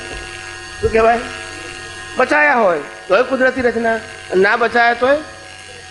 એટલે એને પુરુષાર્થ માનમાં મૂકો જ નહીં. એ સબ્જેક્ટને પુરુષાર્થમાં ના મૂકો. એનું સામર્થ્ય કે અસામર્થ્ય સબ્જેક્ટ જ ના આવવો જોઈએ. કુદરતી રચનાનો મતલબ કોઈ વ્યક્તિ ધંધામાં ફેલ ગયો અથવા કોઈ સક્સેસ ગયો, પણ એક જ જવાબ કુદરતી રચના. હવે તમે એમ માનો કે સક્સેસ ગયો એટલે હોશિયાર છે અને અનસક્સેસ ગયો તો ડફોળ છે, તો તમે જ્ઞાનને એક્ઝેક્ટ સમજી શક્યા નહીં. સમજાય છે? આજે કોઈ વ્યક્તિ આમ ભણેલી બુદ્ધિશાળી પૈસાદાર હોય અને નક્કી કરે કે મારે લગ્ન કરવા છે, પણ એવી વાઈફ હોય મારા જેવી જ ઇન્ટેલિજન્ટ હોય, એવું માની શકે, પણ મળે કેવી? હિસાબથી એની બધી હોશિયારી આવડત બધું તમારે ઝીરો કરી નાખે. કારણ કે આ ઉત્તર ને આ દક્ષિણ હોય, શું થાય? એટલે પછી સમજવું જ પડે કે કુદરતી રચના છે. હું જેવું ધારું એવું થઈ શકે નહીં. હું ભાવ કરી શકું, પણ રૂપકમાં તો એ જ આવશે જે મેં બીજ નાખ્યું છે તે આવશે. એટલે આ ધીમે ધીમે એને સમજાય તો પછી વ્યક્તિ માટે બ્લેમ અને ક્લેમ થાય, એને સ્વીકારી શકે. આ કુદરતી રચના શબ્દ સ્વીકારવા માટે છે, ઓપોઝ કરવા માટે નથી. જે સંજોગ આવે છે જે રીતના એને એક્સેપ્ટ કરો as it is, without complain and question. એના માટે આ કુદરતી રચના વાક્ય છે. એ જેમ જેમ સમજાશે, આ અમારો જાત અનુભવ કહીએ છીએ. શું કહીએ છીએ? આજે તમે ઇતિહાસ જોશો, તમે 2000 વર્ષનો, તો કોઈએ કુદરતી રચના ઉપર આટલો ભાર મૂક્યો નથી. કુદરતી રચનાનો શબ્દ ભલે બોલ્યા છે, બધા જ જ્ઞાનીઓ બોલ્યા છે, પણ એના ઉપર આટલું વેઇટ આપ્યું નથી. એટલે દરેકને જે સમયે જેવો અનુભવ થયો પાછલા અવતારનો, એવું આ વખતે ભાષામાં વ્યક્ત થાય. ઘણા જ્ઞાનીઓ એવા હોય કે ધ્યાન ઉપર જ મહત્વ આપે, એ ધ્યાન જ સર્વસ્વ છે. ઘણા કોઈ શુભ ક્રિયામાં મહત્વ આપે, સમજાય છે? રિચ્યુઅલ્સને મહત્વ આપે, ઘણા ત્યાગને મહત્વ આપે, ઘણા સાદગીને મહત્વ આપે, ઘણા માત્ર ભક્તિને મહત્વ આપે. એટલે દરેકના ઇમ્પોર્ટન્સ પોતાના એક્સપિરિયન્સને આધારે પ્રોજેક્ટ કરે. સમજાય છે? એવી રીતે અમારું આખું જે જીવન છે આખું, એ કુદરતી રચના સમજ અમે આખી લઈને આવ્યા છે આ ડેવલપમેન્ટને. ખ્યાલ આવ્યો? એટલે આખું આ કુદરતી રચના અમારા દર્શનમાં આવી ગયું. શું આવી ગયું છે? એટલે ગમે તે એંગલથી પ્રશ્ન પૂછો પણ સમાપ્ત અહીંયા જ થઈ જાય. અને દાદાજીના બધા જવાબ ક્યાં થઈ જાય? વ્યવસ્થિત. ક્યાં પૂરા થઈ જાય? ગમે તે થયું, શું છે? વ્યવસ્થિત. તો પછી પતી ગયું ને, પછી ક્વેશ્ચન રહે. એવી રીતે છે આ બધું. એટલે સિદ્ધાંત એક હોય, એક્સપ્લેનેશન ડિફરન્ટ હોય બધાની. તમારે પૂછવું હોય તો પૂછો, કઈ પૂછો ને, માઇક કાઢી જે પૂછવું હોય મુક્તપણે પૂછજો. હો સ્વામીજી, એક બોલો. આ પહેલો પ્રસંગ છે. આ સત્સંગ સાંભળ્યું, પેલો મોટો કર્યો હવે સત્સંગ સાંભળવાનો પહેલો પ્રસંગ. Very good. અને એમાં એટલું સમજાયું, આપે પ્રશ્ન પૂછો કે સ્વતંત્રતા ખરી કે નહીં. પહેલા જવાબ મેં આપ્યો કે એટલી ખરી. અત્યાર સુધી જે સમજ્યો છું એમાં એટલી ખબર પડી કે કહેવાતી હતી. ના, એ તો બરાબર છે. છતાં કે પ્રશ્ન પૂછો ને, કે છતાં if you have any question, એમ એની કાઇન્ડ ઓફ, એવું નહીં કે આના સિવાય પણ તમને બીજો કોઈ પ્રશ્ન હોય તમારા લાઈફ વિશે કે બીજા કોઈ રિલિજિયસ વિશે કે કોઈ પણ વિશે તમને કંઈક અન્ડરસ્ટેન્ડિંગમાં કન્ફ્યુઝન હોય તો તમે પૂછી શકો છો. મારું કામ ક્લેરિફિકેશન કરવાનું છે. એવું હોય તો પૂછજો, વાંધો નહીં. બોલો. હલો. રામને વનવાસ આવ્યો, પાંડવોને વનવાસ આવ્યો, એ લોકોએ નિયતિ લીધી કે ભાઈ આ નિયતિ થઈ, નિયતિ આવી. તો આ ભાઈને ભીખ ને નિયતિમાં શું એ ભેગું સરખું કહેવાય? તમે ભાઈને ભીખની જે વાત કરો છો તો નિયતિ જુદી વસ્તુ છે. નિયતિ એટલે પરિણામ, અને ભય ભીખ એટલે આજનો પુરુષાર્થ. તમારામાં ભીખ અને ભય છે તો તમારી પાસે સાચું જ્ઞાન નથી, અને ભય ને ભીખ નથી તો તમારી પાસે સાચું જ્ઞાન છે. પણ કયા લેવલે ભય ને ભીખ ના હોવી જોઈએ? પુરુષાર્થના લેવલે, પરિણામના લેવલે નહીં. પરિણામના લેવલે તો ભય ને ભીખ એ બંને પરિણામ જ છે. ભીખ માગો તે પરિણામ છે ને ભય છે તે પરિણામ છે. આપણે પરિણામના ભાગની વાત કરતા નથી. ખ્યાલ આવ્યો ને? એટલે પરિણામનો ભાગ કમ્પલસરી છે. એમને વનવાસ જવું પડ્યું તે કમ્પલસરી છે, પણ અંદર ભીખ અને ભય નથી. હવે મારું શું થશે એવું એમને ના હોય, કારણ કે જ્ઞાનથી સમર્થ હતા, એવા હતા. પણ ઉદય કર્મ એવા હતા કે આવું ભોગવટો હતો, પોતાના જ કર્મનું ફળ. સમજાય છે? એટલે ભીખ અને ભય જુદી વસ્તુ, એ પુરુષાર્થ માટે છે. અને સારા સંજોગો કે નબળા સંજોગો એ શું છે? પરિણામ. પરિણામની અસર પુરુષાર્થવાળા ભાગમાં થવી જોઈએ નહીં. સમજાય છે? બંને કેવા છે? જુદા છે. સ્વામીજી, તમને કોઈ તે બધા મહાત્મા ભેગા થાય પરિણામ સ્વરૂપ છે, તમારી વાણી ભેગી થવી એ પણ પરિણામ સ્વરૂપ છે. હવે તમે હમણાં ડેવલપમેન્ટમાં શબ્દો જે છે ડેવલપમેન્ટમાં પડ્યા છે, મતલબ કે પરિણામવાળી પ્રકૃતિ જેમાં શબ્દો પડ્યા છે. હવે એ શબ્દોને ઉપયોગ કરવો કે સાયન્ટિસ્ટ તરીકે એને ઉપયોગમાં લેવા, તો એ શબ્દો જે પ્રકૃતિમાં શબ્દો પડ્યા છે એ આ ભાવ પૂરતા કે મારું આયુષ્ય કર્મ પૂરું થાય ત્યાં સુધી મને ગમે ત્યારે વાપરી શકો ને? હો, ચોક્કસ વાપરી શકો. કે પછી ન વાપરું ને એટલે પ્રમાદમાં શબ્દો રહી જાય તો મને કંઈ કેરી ફોરવર્ડ અનુભવ થવાનો તો નથી, બેનિફિટ ના થાય. તો પછી આ જે શબ્દો ભેગા થયા પરિણામવાળા ભાગમાં શબ્દો, આ જ્ઞાનીના વાણી ભેગી થઈ, તો એને જલ્દી વાપરવા માટે તીવ્રતાનું બટન દબાવવું. હા, સારું. કે પછી એટલે એને હું નહીં વાપરું તો પ્રમાદ છે. તો પછી એટલે જે શબ્દો ડેવલપમેન્ટમાં પડ્યા છે, જ્ઞાનીની વાણી ડેવલપમેન્ટમાં પડી છે, એને હવે એ ખબર પડી કે જ્ઞાનીની વાણી મળ્યા પછી પણ અજ્ઞાનવાળા ભાગમાં ભળી જવું એને પ્રમાદ કહેવાય. પ્રમાદ કહેવાય. બરાબર. તો પછી એટલે ત્યાં એટલે એને જેમ બને એમ જલ્દી વપરાય એના માટે થઈને શું પોતાની જાગૃતિ જોઈએ અને પોતાને આ અનુભવ જ્ઞાનની વેલ્યુ સમજાવવી જોઈએ. શું સમજાવવું જોઈએ? વેલ્યુ સમજાય તો જ એની અવેરનેસ આવે, નહીતર ના આવે. નોલેજમાં રહે, ઉપયોગમાં ના આવે. નોલેજમાં રહે ને ઉપયોગમાં ક્યારે આવે? Once you know the value of the જ્ઞાન, ધેન યુ યુટિલાઇઝ. તો તમે ઉપયોગ કરો. નહીં તો ઉપયોગ કેવી રીતે કરો? વેલ્યુ ના સમજાય તો. એટલે નોલેજમાં રહે પણ વેલ્યુ સમજાવવી જોઈએ તો ઉપયોગ થાય. એટલે ઉપયોગ થાય તો એને તો એ જ્યારે વેલ્યુ સમજાય છે એટલે ઓટો મોડમાં ઉપયોગ કરવા મળશે કે ત્યાં બધો ત્યાં તીવ્રતાવાળો ભાગ, પુરુષાર્થવાળો ભાગ મૂકવો જ પડશે? 50% સુધી પુરુષાર્થ આવે, 50% પછી ઓટો મોડ આવે. પછી એ જે શબ્દ, આ જે જ્ઞાનીની વાણી છે ઓટો મોડમાં વાપરવાનું ચાલુ થઈ જશે. ઓટો એની મેટે થઈ જાય, કારણ કે આ 50% સુધીમાં અભ્યાસ થઈ ગયો ને તમારો, પછી સહજ થઈ જાય.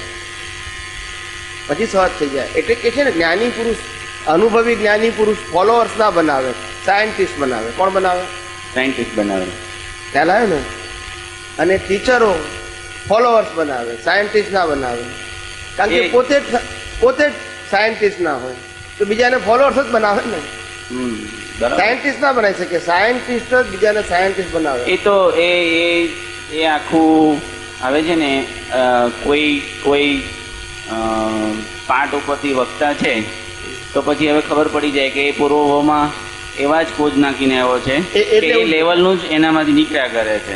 સાચી. એટલે એમાં હવે કંઈ રાગદ્વેષ થતો નથી. હવે તો ખાલી કે આ જ્ઞાનીની વાણી છે જેનાથી હું સમાધાન પામ્યો છું, જેનાથી મને અંદર પરિણામ વર્તાય છે, તો કેમ કરીને આ વાણીને તીવ્રતાથી કેમ કરીને ઉપયોગમાં મૂકવું કે તો જ્યાંથી હવે વધારે ભાવ ભટકવું ના પડે. જેમ છે તેમ આ જ્ઞાનનો દ્રષ્ટિથી ઉપયોગ કરશો ને એમ તમને ઓટોમેટિક જ આ છૂટાપણું રહેશે અને તમારી દ્રષ્ટિ આખી જ્ઞાનમય પાવરફુલ બનવા મળશે. દ્રષ્ટિને જ પાવરફુલ કરવાની છે, મન વચન કાયને પાવરફુલ નથી કરવાના. એ તો હવે એ દ્રષ્ટિમાં જ એ જે પ્રતિષ્ઠાત્મક લેવલની દ્રષ્ટિની વાતો, એટલે જે આનો ગેડ બેસી ગઈ છે અંતઃકરણમાં, એટલે હવે તો અમારી વારે છે કે કેટલું તીવ્રતાથી આ શબ્દો જ્ઞાનીની વાણીને ઉપયોગમાં મૂકીએ. તમે વિચાર તો કરો કે આ 5 વર્ષ પહેલા કે 7 વર્ષ પહેલા કે 10 વર્ષ પહેલા પ્રતિષ્ઠિત આત્મા શબ્દ જ કોઈ બોલતો નથી. નહીં તો આ તો પાંચ અમે બોલીએ ત્યાર પછી લોકો હવે થોડું થોડું બોલવાનું શરૂઆત. નહીં તો પ્રતિષ્ઠિત આત્મા એ દાદા ભગવાનની શોધખોળ છે, પણ એ જ શું થઈ ગયું તો ભૂસાઈ ગયેલો કે ભૂલાઈ ગયેલો. એ ઓલું આપણે અમે કીધું વોટ્સઅપમાં કે મેસેજ આવ્યો હતો પ્રતિષ્ઠિત ને, આત્મા ના સમજાય તો પુરુષાર્થ કેવી રીતે કરશો? આખું વિજ્ઞાન જ ખુલ્લું ના થાય. આખું પરમાત્મા પ્રકૃતિ અને પ્રતિષ્ઠિત આત્મા આ છૂટું જ ના પડે કોઈ દિવસ. ને પુરુષાર્થ કોણ કરે છે એ જ ખબર ના પડે. એટલે એ પ્રતિષ્ઠિત આત્મા શબ્દ તો પ્રત્યેક સત્સંગમાં હોવો જ જોઈએ, કારણ કે એ જ પુરુષાર્થ કરનારો છે. એ પરમાત્મા નથી, પણ પરમાત્મા તરફનો પુરુષાર્થ કરનારો તે છે.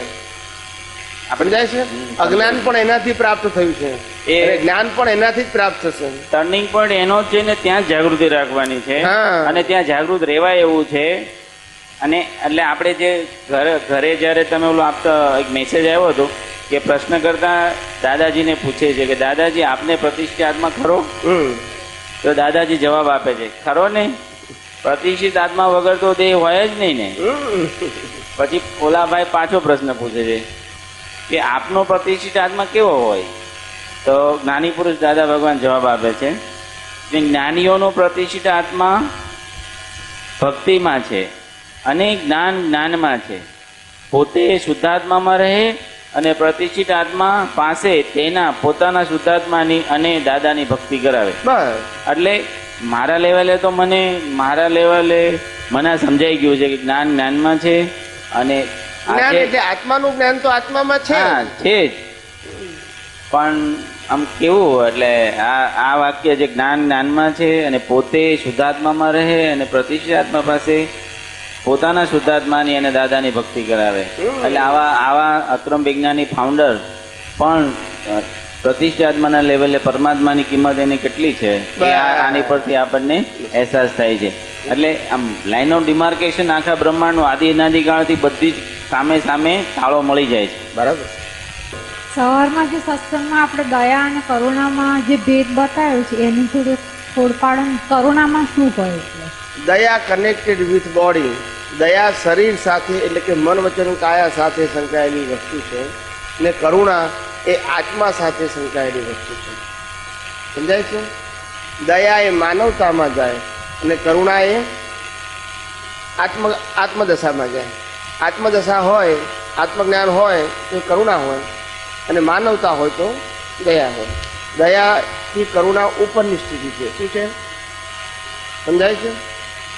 એટલે આપણને દયા હોય, જ્ઞાનીઓને દયા ના હોય, કરુણા હોય.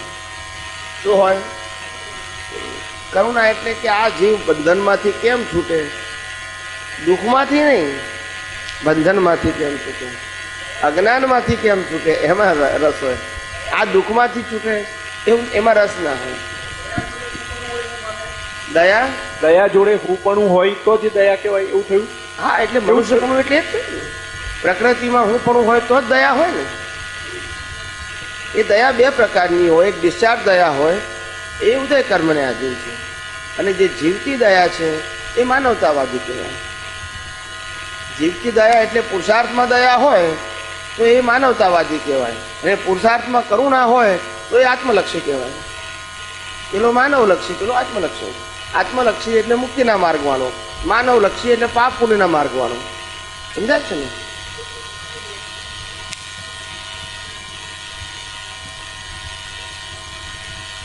એટલે એવું થયું કે કોઈને આપણે મદદ કરતા હોઈએ એ જ વખતે એનું પાપ પુણ્યના હિસાબથી ભાવ ન હોય, આપણે કેટલું પુણ્ય માટે કરીએ છીએ તો એ પેલામાં જશે, અને ખાલી મારું કર્મ હિસાબ ચૂકવી તો છું તો એ મારા આત્મલક્ષી.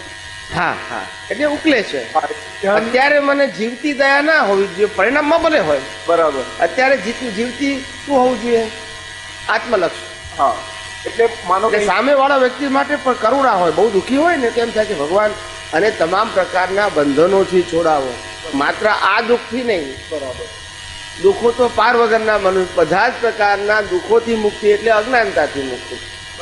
સમજાય છે ને? કોઈને પણ મદદરૂપ થઈએ છે ત્યારે ખાલી એટલું કે મારો હિસાબ ચૂકવી રહ્યો છું તો એ આત્મપક્ષી થઈ ગયું. બસ બસ. એટલી જાગૃતિ હશે તો વધારે અપગ્રેડેશનનો ચાન્સ રહેશે. પણ તમને દયા થઈ જશે તો તમારું ગ્રેડ ડાઉન થઈ જશે. આત્મલક્ષી થઈ. હા, પુણ્યના વ્યવહારલક્ષીમાં સારું કહેવાય. બરાબર. તો પુણ્યના ભાગમાં જશે. એટલે આ બધું જેમ છે તેમ સમજવાનું. દયા ખોટી નથી, કરુણા ખોટી નથી. જેને સંસારમાં સુખ ભોગવવું છે એના માટે દયા કમ્પલસરી છે, જેને સંસારથી મુક્ત થવું છે એના માટે કરુણા જરૂરી છે. પણ બંનેમાંથી એક ખોટું નથી, બંનેની જગ્યાએ રાઈટ છે. સમજાય છે ને? આપણે ક્યાં જવું છે મહત્વનું છે, પણ ખોટું નથી. એટલે આપણા તુલસીદાસે કીધું, કબીરે કીધું, દયા ધર્મ કા મૂળ હૈ. શું કીધું? દયા ધર્મ કા મૂળ હૈ, પાપ મૂળ અભિમાન. તુલસી દયા ન છાણીએ, જબ લગ ઘટ મેં પ્રાણ. એટલે કે જ્યાં સુધી આ શરીરમાં પ્રાણ છે ત્યાં સુધી દયા જવી જોઈએ નહીં, એટલે કે નિર્દયતા ના આવવી જોઈએ. શું કીધું? ને કરુણા તો એનાથી ઉપરનું પદ છે. કરુણામાં પછી દયા નિર્દયતા બંનેમાંથી કશું જ ના હોય, માત્ર હિસાબ હોય. શું છે? સમજાય છે? એટલે જ્ઞાની અને સંતમાં ફેર શું? સંતમાં દયા હોય, જ્ઞાનીમાં કરુણા હોય. દયા એટલે ઉત્પન્ન થાય છે કે સામેવાળાનું દુઃખ મને સહન નથી થતું એટલે દયા છે. સમજાય છે? સામેવાળાનું દુઃખ મને સહન ના થાય એટલે એઝ અ હ્યુમન મને એના માટે ફિલિંગ થાય, એને દયા કહેવાય. જ્યારે કરુણાનો મતલબ થયો એના બોડી સાથે નિસ્બત નથી, પણ આ જગતની અંદર જે ફસાયો છે અજ્ઞાનતાથી એમાંથી કેમ છૂટે આ જીવ? જીવ એટલે આત્મા, શરીરની અત્યારે કેમ છૂટે જન્મ મરણના ચક્કરમાંથી, એને કરુણા કહેવાય. સ્વામીજી, કરુણા શબ્દ છે એ જ્યારે તમારી પાસેથી આવી સાચી સમજણ મળી, જ્ઞાનીની વાણી એટલે અનુભવી જ્ઞાની પુરુષની વાણી સાચી સમજણ મળ્યા પછી કરુણાનો જન્મ થાય? ના ના, કરુણા તો કરુણા પ્રતિષ્ઠિત આત્માના લેવલે જ હોય. આજે સમજાય એવું બને. પ્રતિષ્ઠિત આત્માના લેવલે જ કરુણા હોય કે ખાલી થતી પ્રકૃતિમાં પરિણામવાળા ભાગમાં પણ કરુણા ન હોય ને કોઈ દિવસ? ના ના હોય. એ તો કોણે હોય? કેવડી હોય, તીર્થંકર હોય, અથવા તો જ્ઞાની હોય, એને હોય, એ લઈને આયા હોય. એની આ અત્યારે જે કળિયુગના જે સામાન્ય વ્યક્તિઓને ના હોય. સામાન્ય વ્યક્તિનો દયા જ હોય, તો પછી કરુણા પુરુષાર્થમાં હોય. તમને મળ્યા પછી જયારે પ્રતિષ્ઠાત્મા લેવલે શુદ્ધાત્માનું લક્ષ થાય પછી કરુણા ચાલુ થાય? થાય ને? એ આપણા પુરુષાર્થ ઉપર ડિપેન્ડ છે. પુરુષાર્થ વખતે આપણી દ્રષ્ટિ કેવી છે? એટલે જાગૃતિને ને કરુણા બંનેને એમ જુદા પાડી શકાય કે બંને એક જ છે? ના, જાગૃતિ હોય તો કરુણા હોય. જાગૃતિ એટલે પૂર્ણ સ્વરૂપ થવા માટે હેલ્પફુલ છે, અને કરુણા છે એ જે દ્રષ્ટિ પરિણામ થવું વપરાય છે એની પાછળ હેલ્પફુલ થાય છે, એવું કહી શકાય? હા. એટલે કરુણા એટલે શું કહેવાય? વ્યક્તિ માટે રાગ દ્વેષ નથી. દયામાં વ્યક્તિ માટે રાગ દ્વેષ થાય. શું થાય? સમજાઈ ગયું. જેમ આ બિલ્લી ને ઉંદર હોય, હવે ઉંદર જતું હોય ને બિલ્લી શું કરે? મારવા જાય. તો બિલ્લી ઉપર શું આવે? દ્વેષ. અને ઉંદર ઉપર દયા આવે. આ બંને હાથે જ હોય, રાગ ને દ્વેષ. એ તો પણ કરુણાની અંદર કરુણા ને અકરુણા એવું ના હોય. એટલે હજી જ્યાં સુધી પણ દયા નિર્દયતા બે સાથે હોય અને કરુણામાં વનવે છે. પુરુષાર્થ જ્યાં સુધી ચાલુ છે એ આત્મલક્ષી છે, એ પાપ પુણ્ય ઉપર આધારિત નથી, અને દયા એ પાપ પુણ્ય ઉપર આધારિત છે. એટલે દયા નિર્દયતા બે સાથે જ હોય, એકના માટે દયા અને એકના માટે.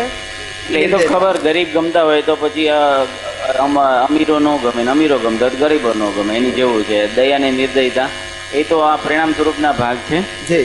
પણ આ કરુણા ખાલી ક્યાં કરુણા હવે એ પણ ખબર પડી કે કરુણાનો જન્મ અનુભવીની વાણી સાંભળ્યા પછી થાય છે. આ તો પછી વાપરવાની વાત છે.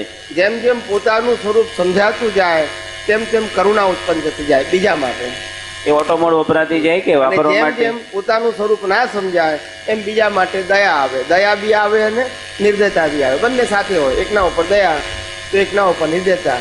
સ્કૂટર વાળો ને ગાડી વાળો અથડાય તો ગાડી વાળા માટે નિર્દયતા અને સ્કૂટર વાળા માટે દયા આવે. પણ બે દ્વંદ્વ ગુણો છે. કેવા છે? કરુણા એ દ્વંદ્વ ગુણ નથી.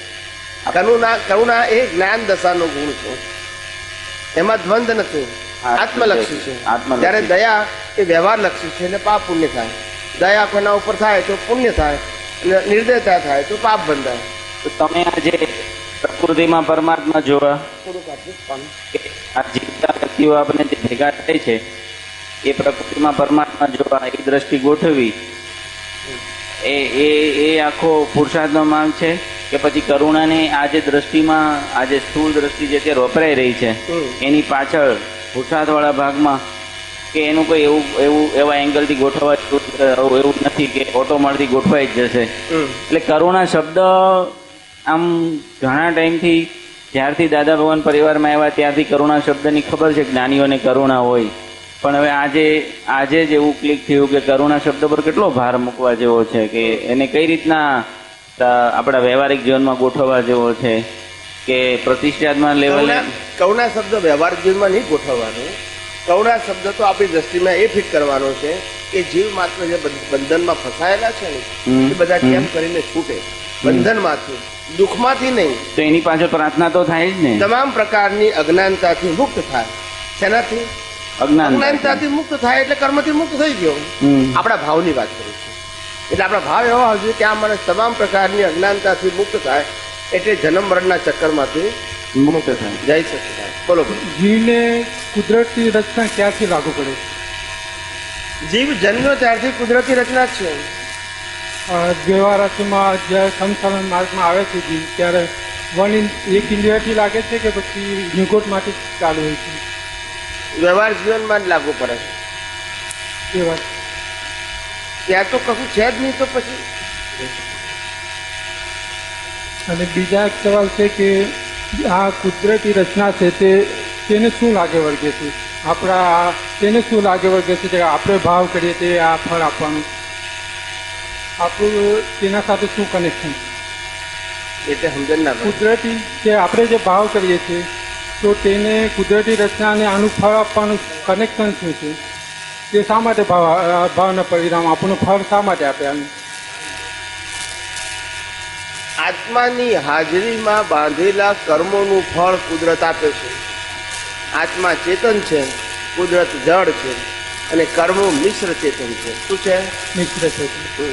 એટલે આત્માની હાજરીમાં બંધાયા હોવાથી અને આત્માની હાજરીમાં જ પાછા ઉકલે છે. એટલે કુદરતને ફળ આપો. કુદરતે કેવું છે? સાયન્ટિફિક વસ્તુ છે. કેવી? એટલે એને આપવું પડે છે. એટલે કોઈ વિશિષ્ટ ક્રિયા નથી. શું નથી? વિશિષ્ટ ક્રિયા નથી.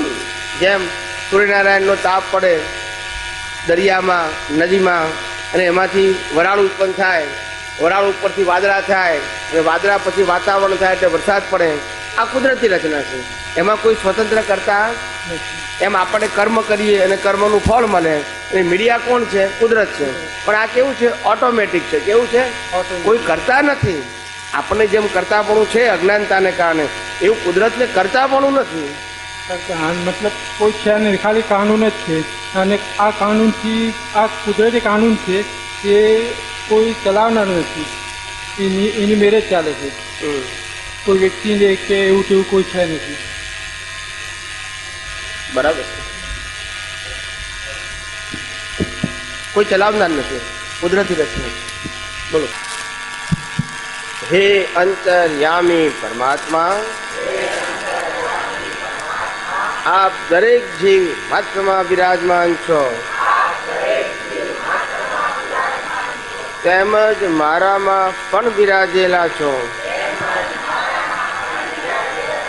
આપનું સ્વરૂપ તે જ મારું સ્વરૂપ છે. મારું સ્વરૂપ શુદ્ધ આત્મા છે. હે શુદ્ધાત્મા ભગવાન, હું આપને અભેદ ભાવે અત્યંત ભક્તિપૂર્વક નમસ્કાર કરું છું. અજ્ઞાનતાએ કરીને, અજાગૃતિએ કરીને મારાથી જે કંઈ પણ દોષો થયા છે અને થાય છે તે સર્વ દોષોને આપની સમક્ષ જાહેર કરું છું. તેનો હૃદયપૂર્વક ખૂબ પસ્તાવો કરું છું અને આપની પાસે ક્ષમા પ્રાર્થું છું. હે પ્રભુ, મને ક્ષમા કરો, ક્ષમા કરો, ક્ષમા કરો. અને ફરીથી આવા દોષો ક્યારે પણ ન કરો એવી આપ મને શક્તિ આપો. હે શુદ્ધાત્મા ભગવાન, આપ એવી કૃપા કરો કે અમને ભેદભાવ છૂટી જાય અને અભેદ સ્વરૂપ પ્રાપ્ત થાય. અમે તમારામાં અભેદ સ્વરૂપે તન્મયાકાર રહીએ. જય સચ્ચિદાનંદ, જય સચ્ચિદાનંદ, જય સચ્ચિદાનંદ.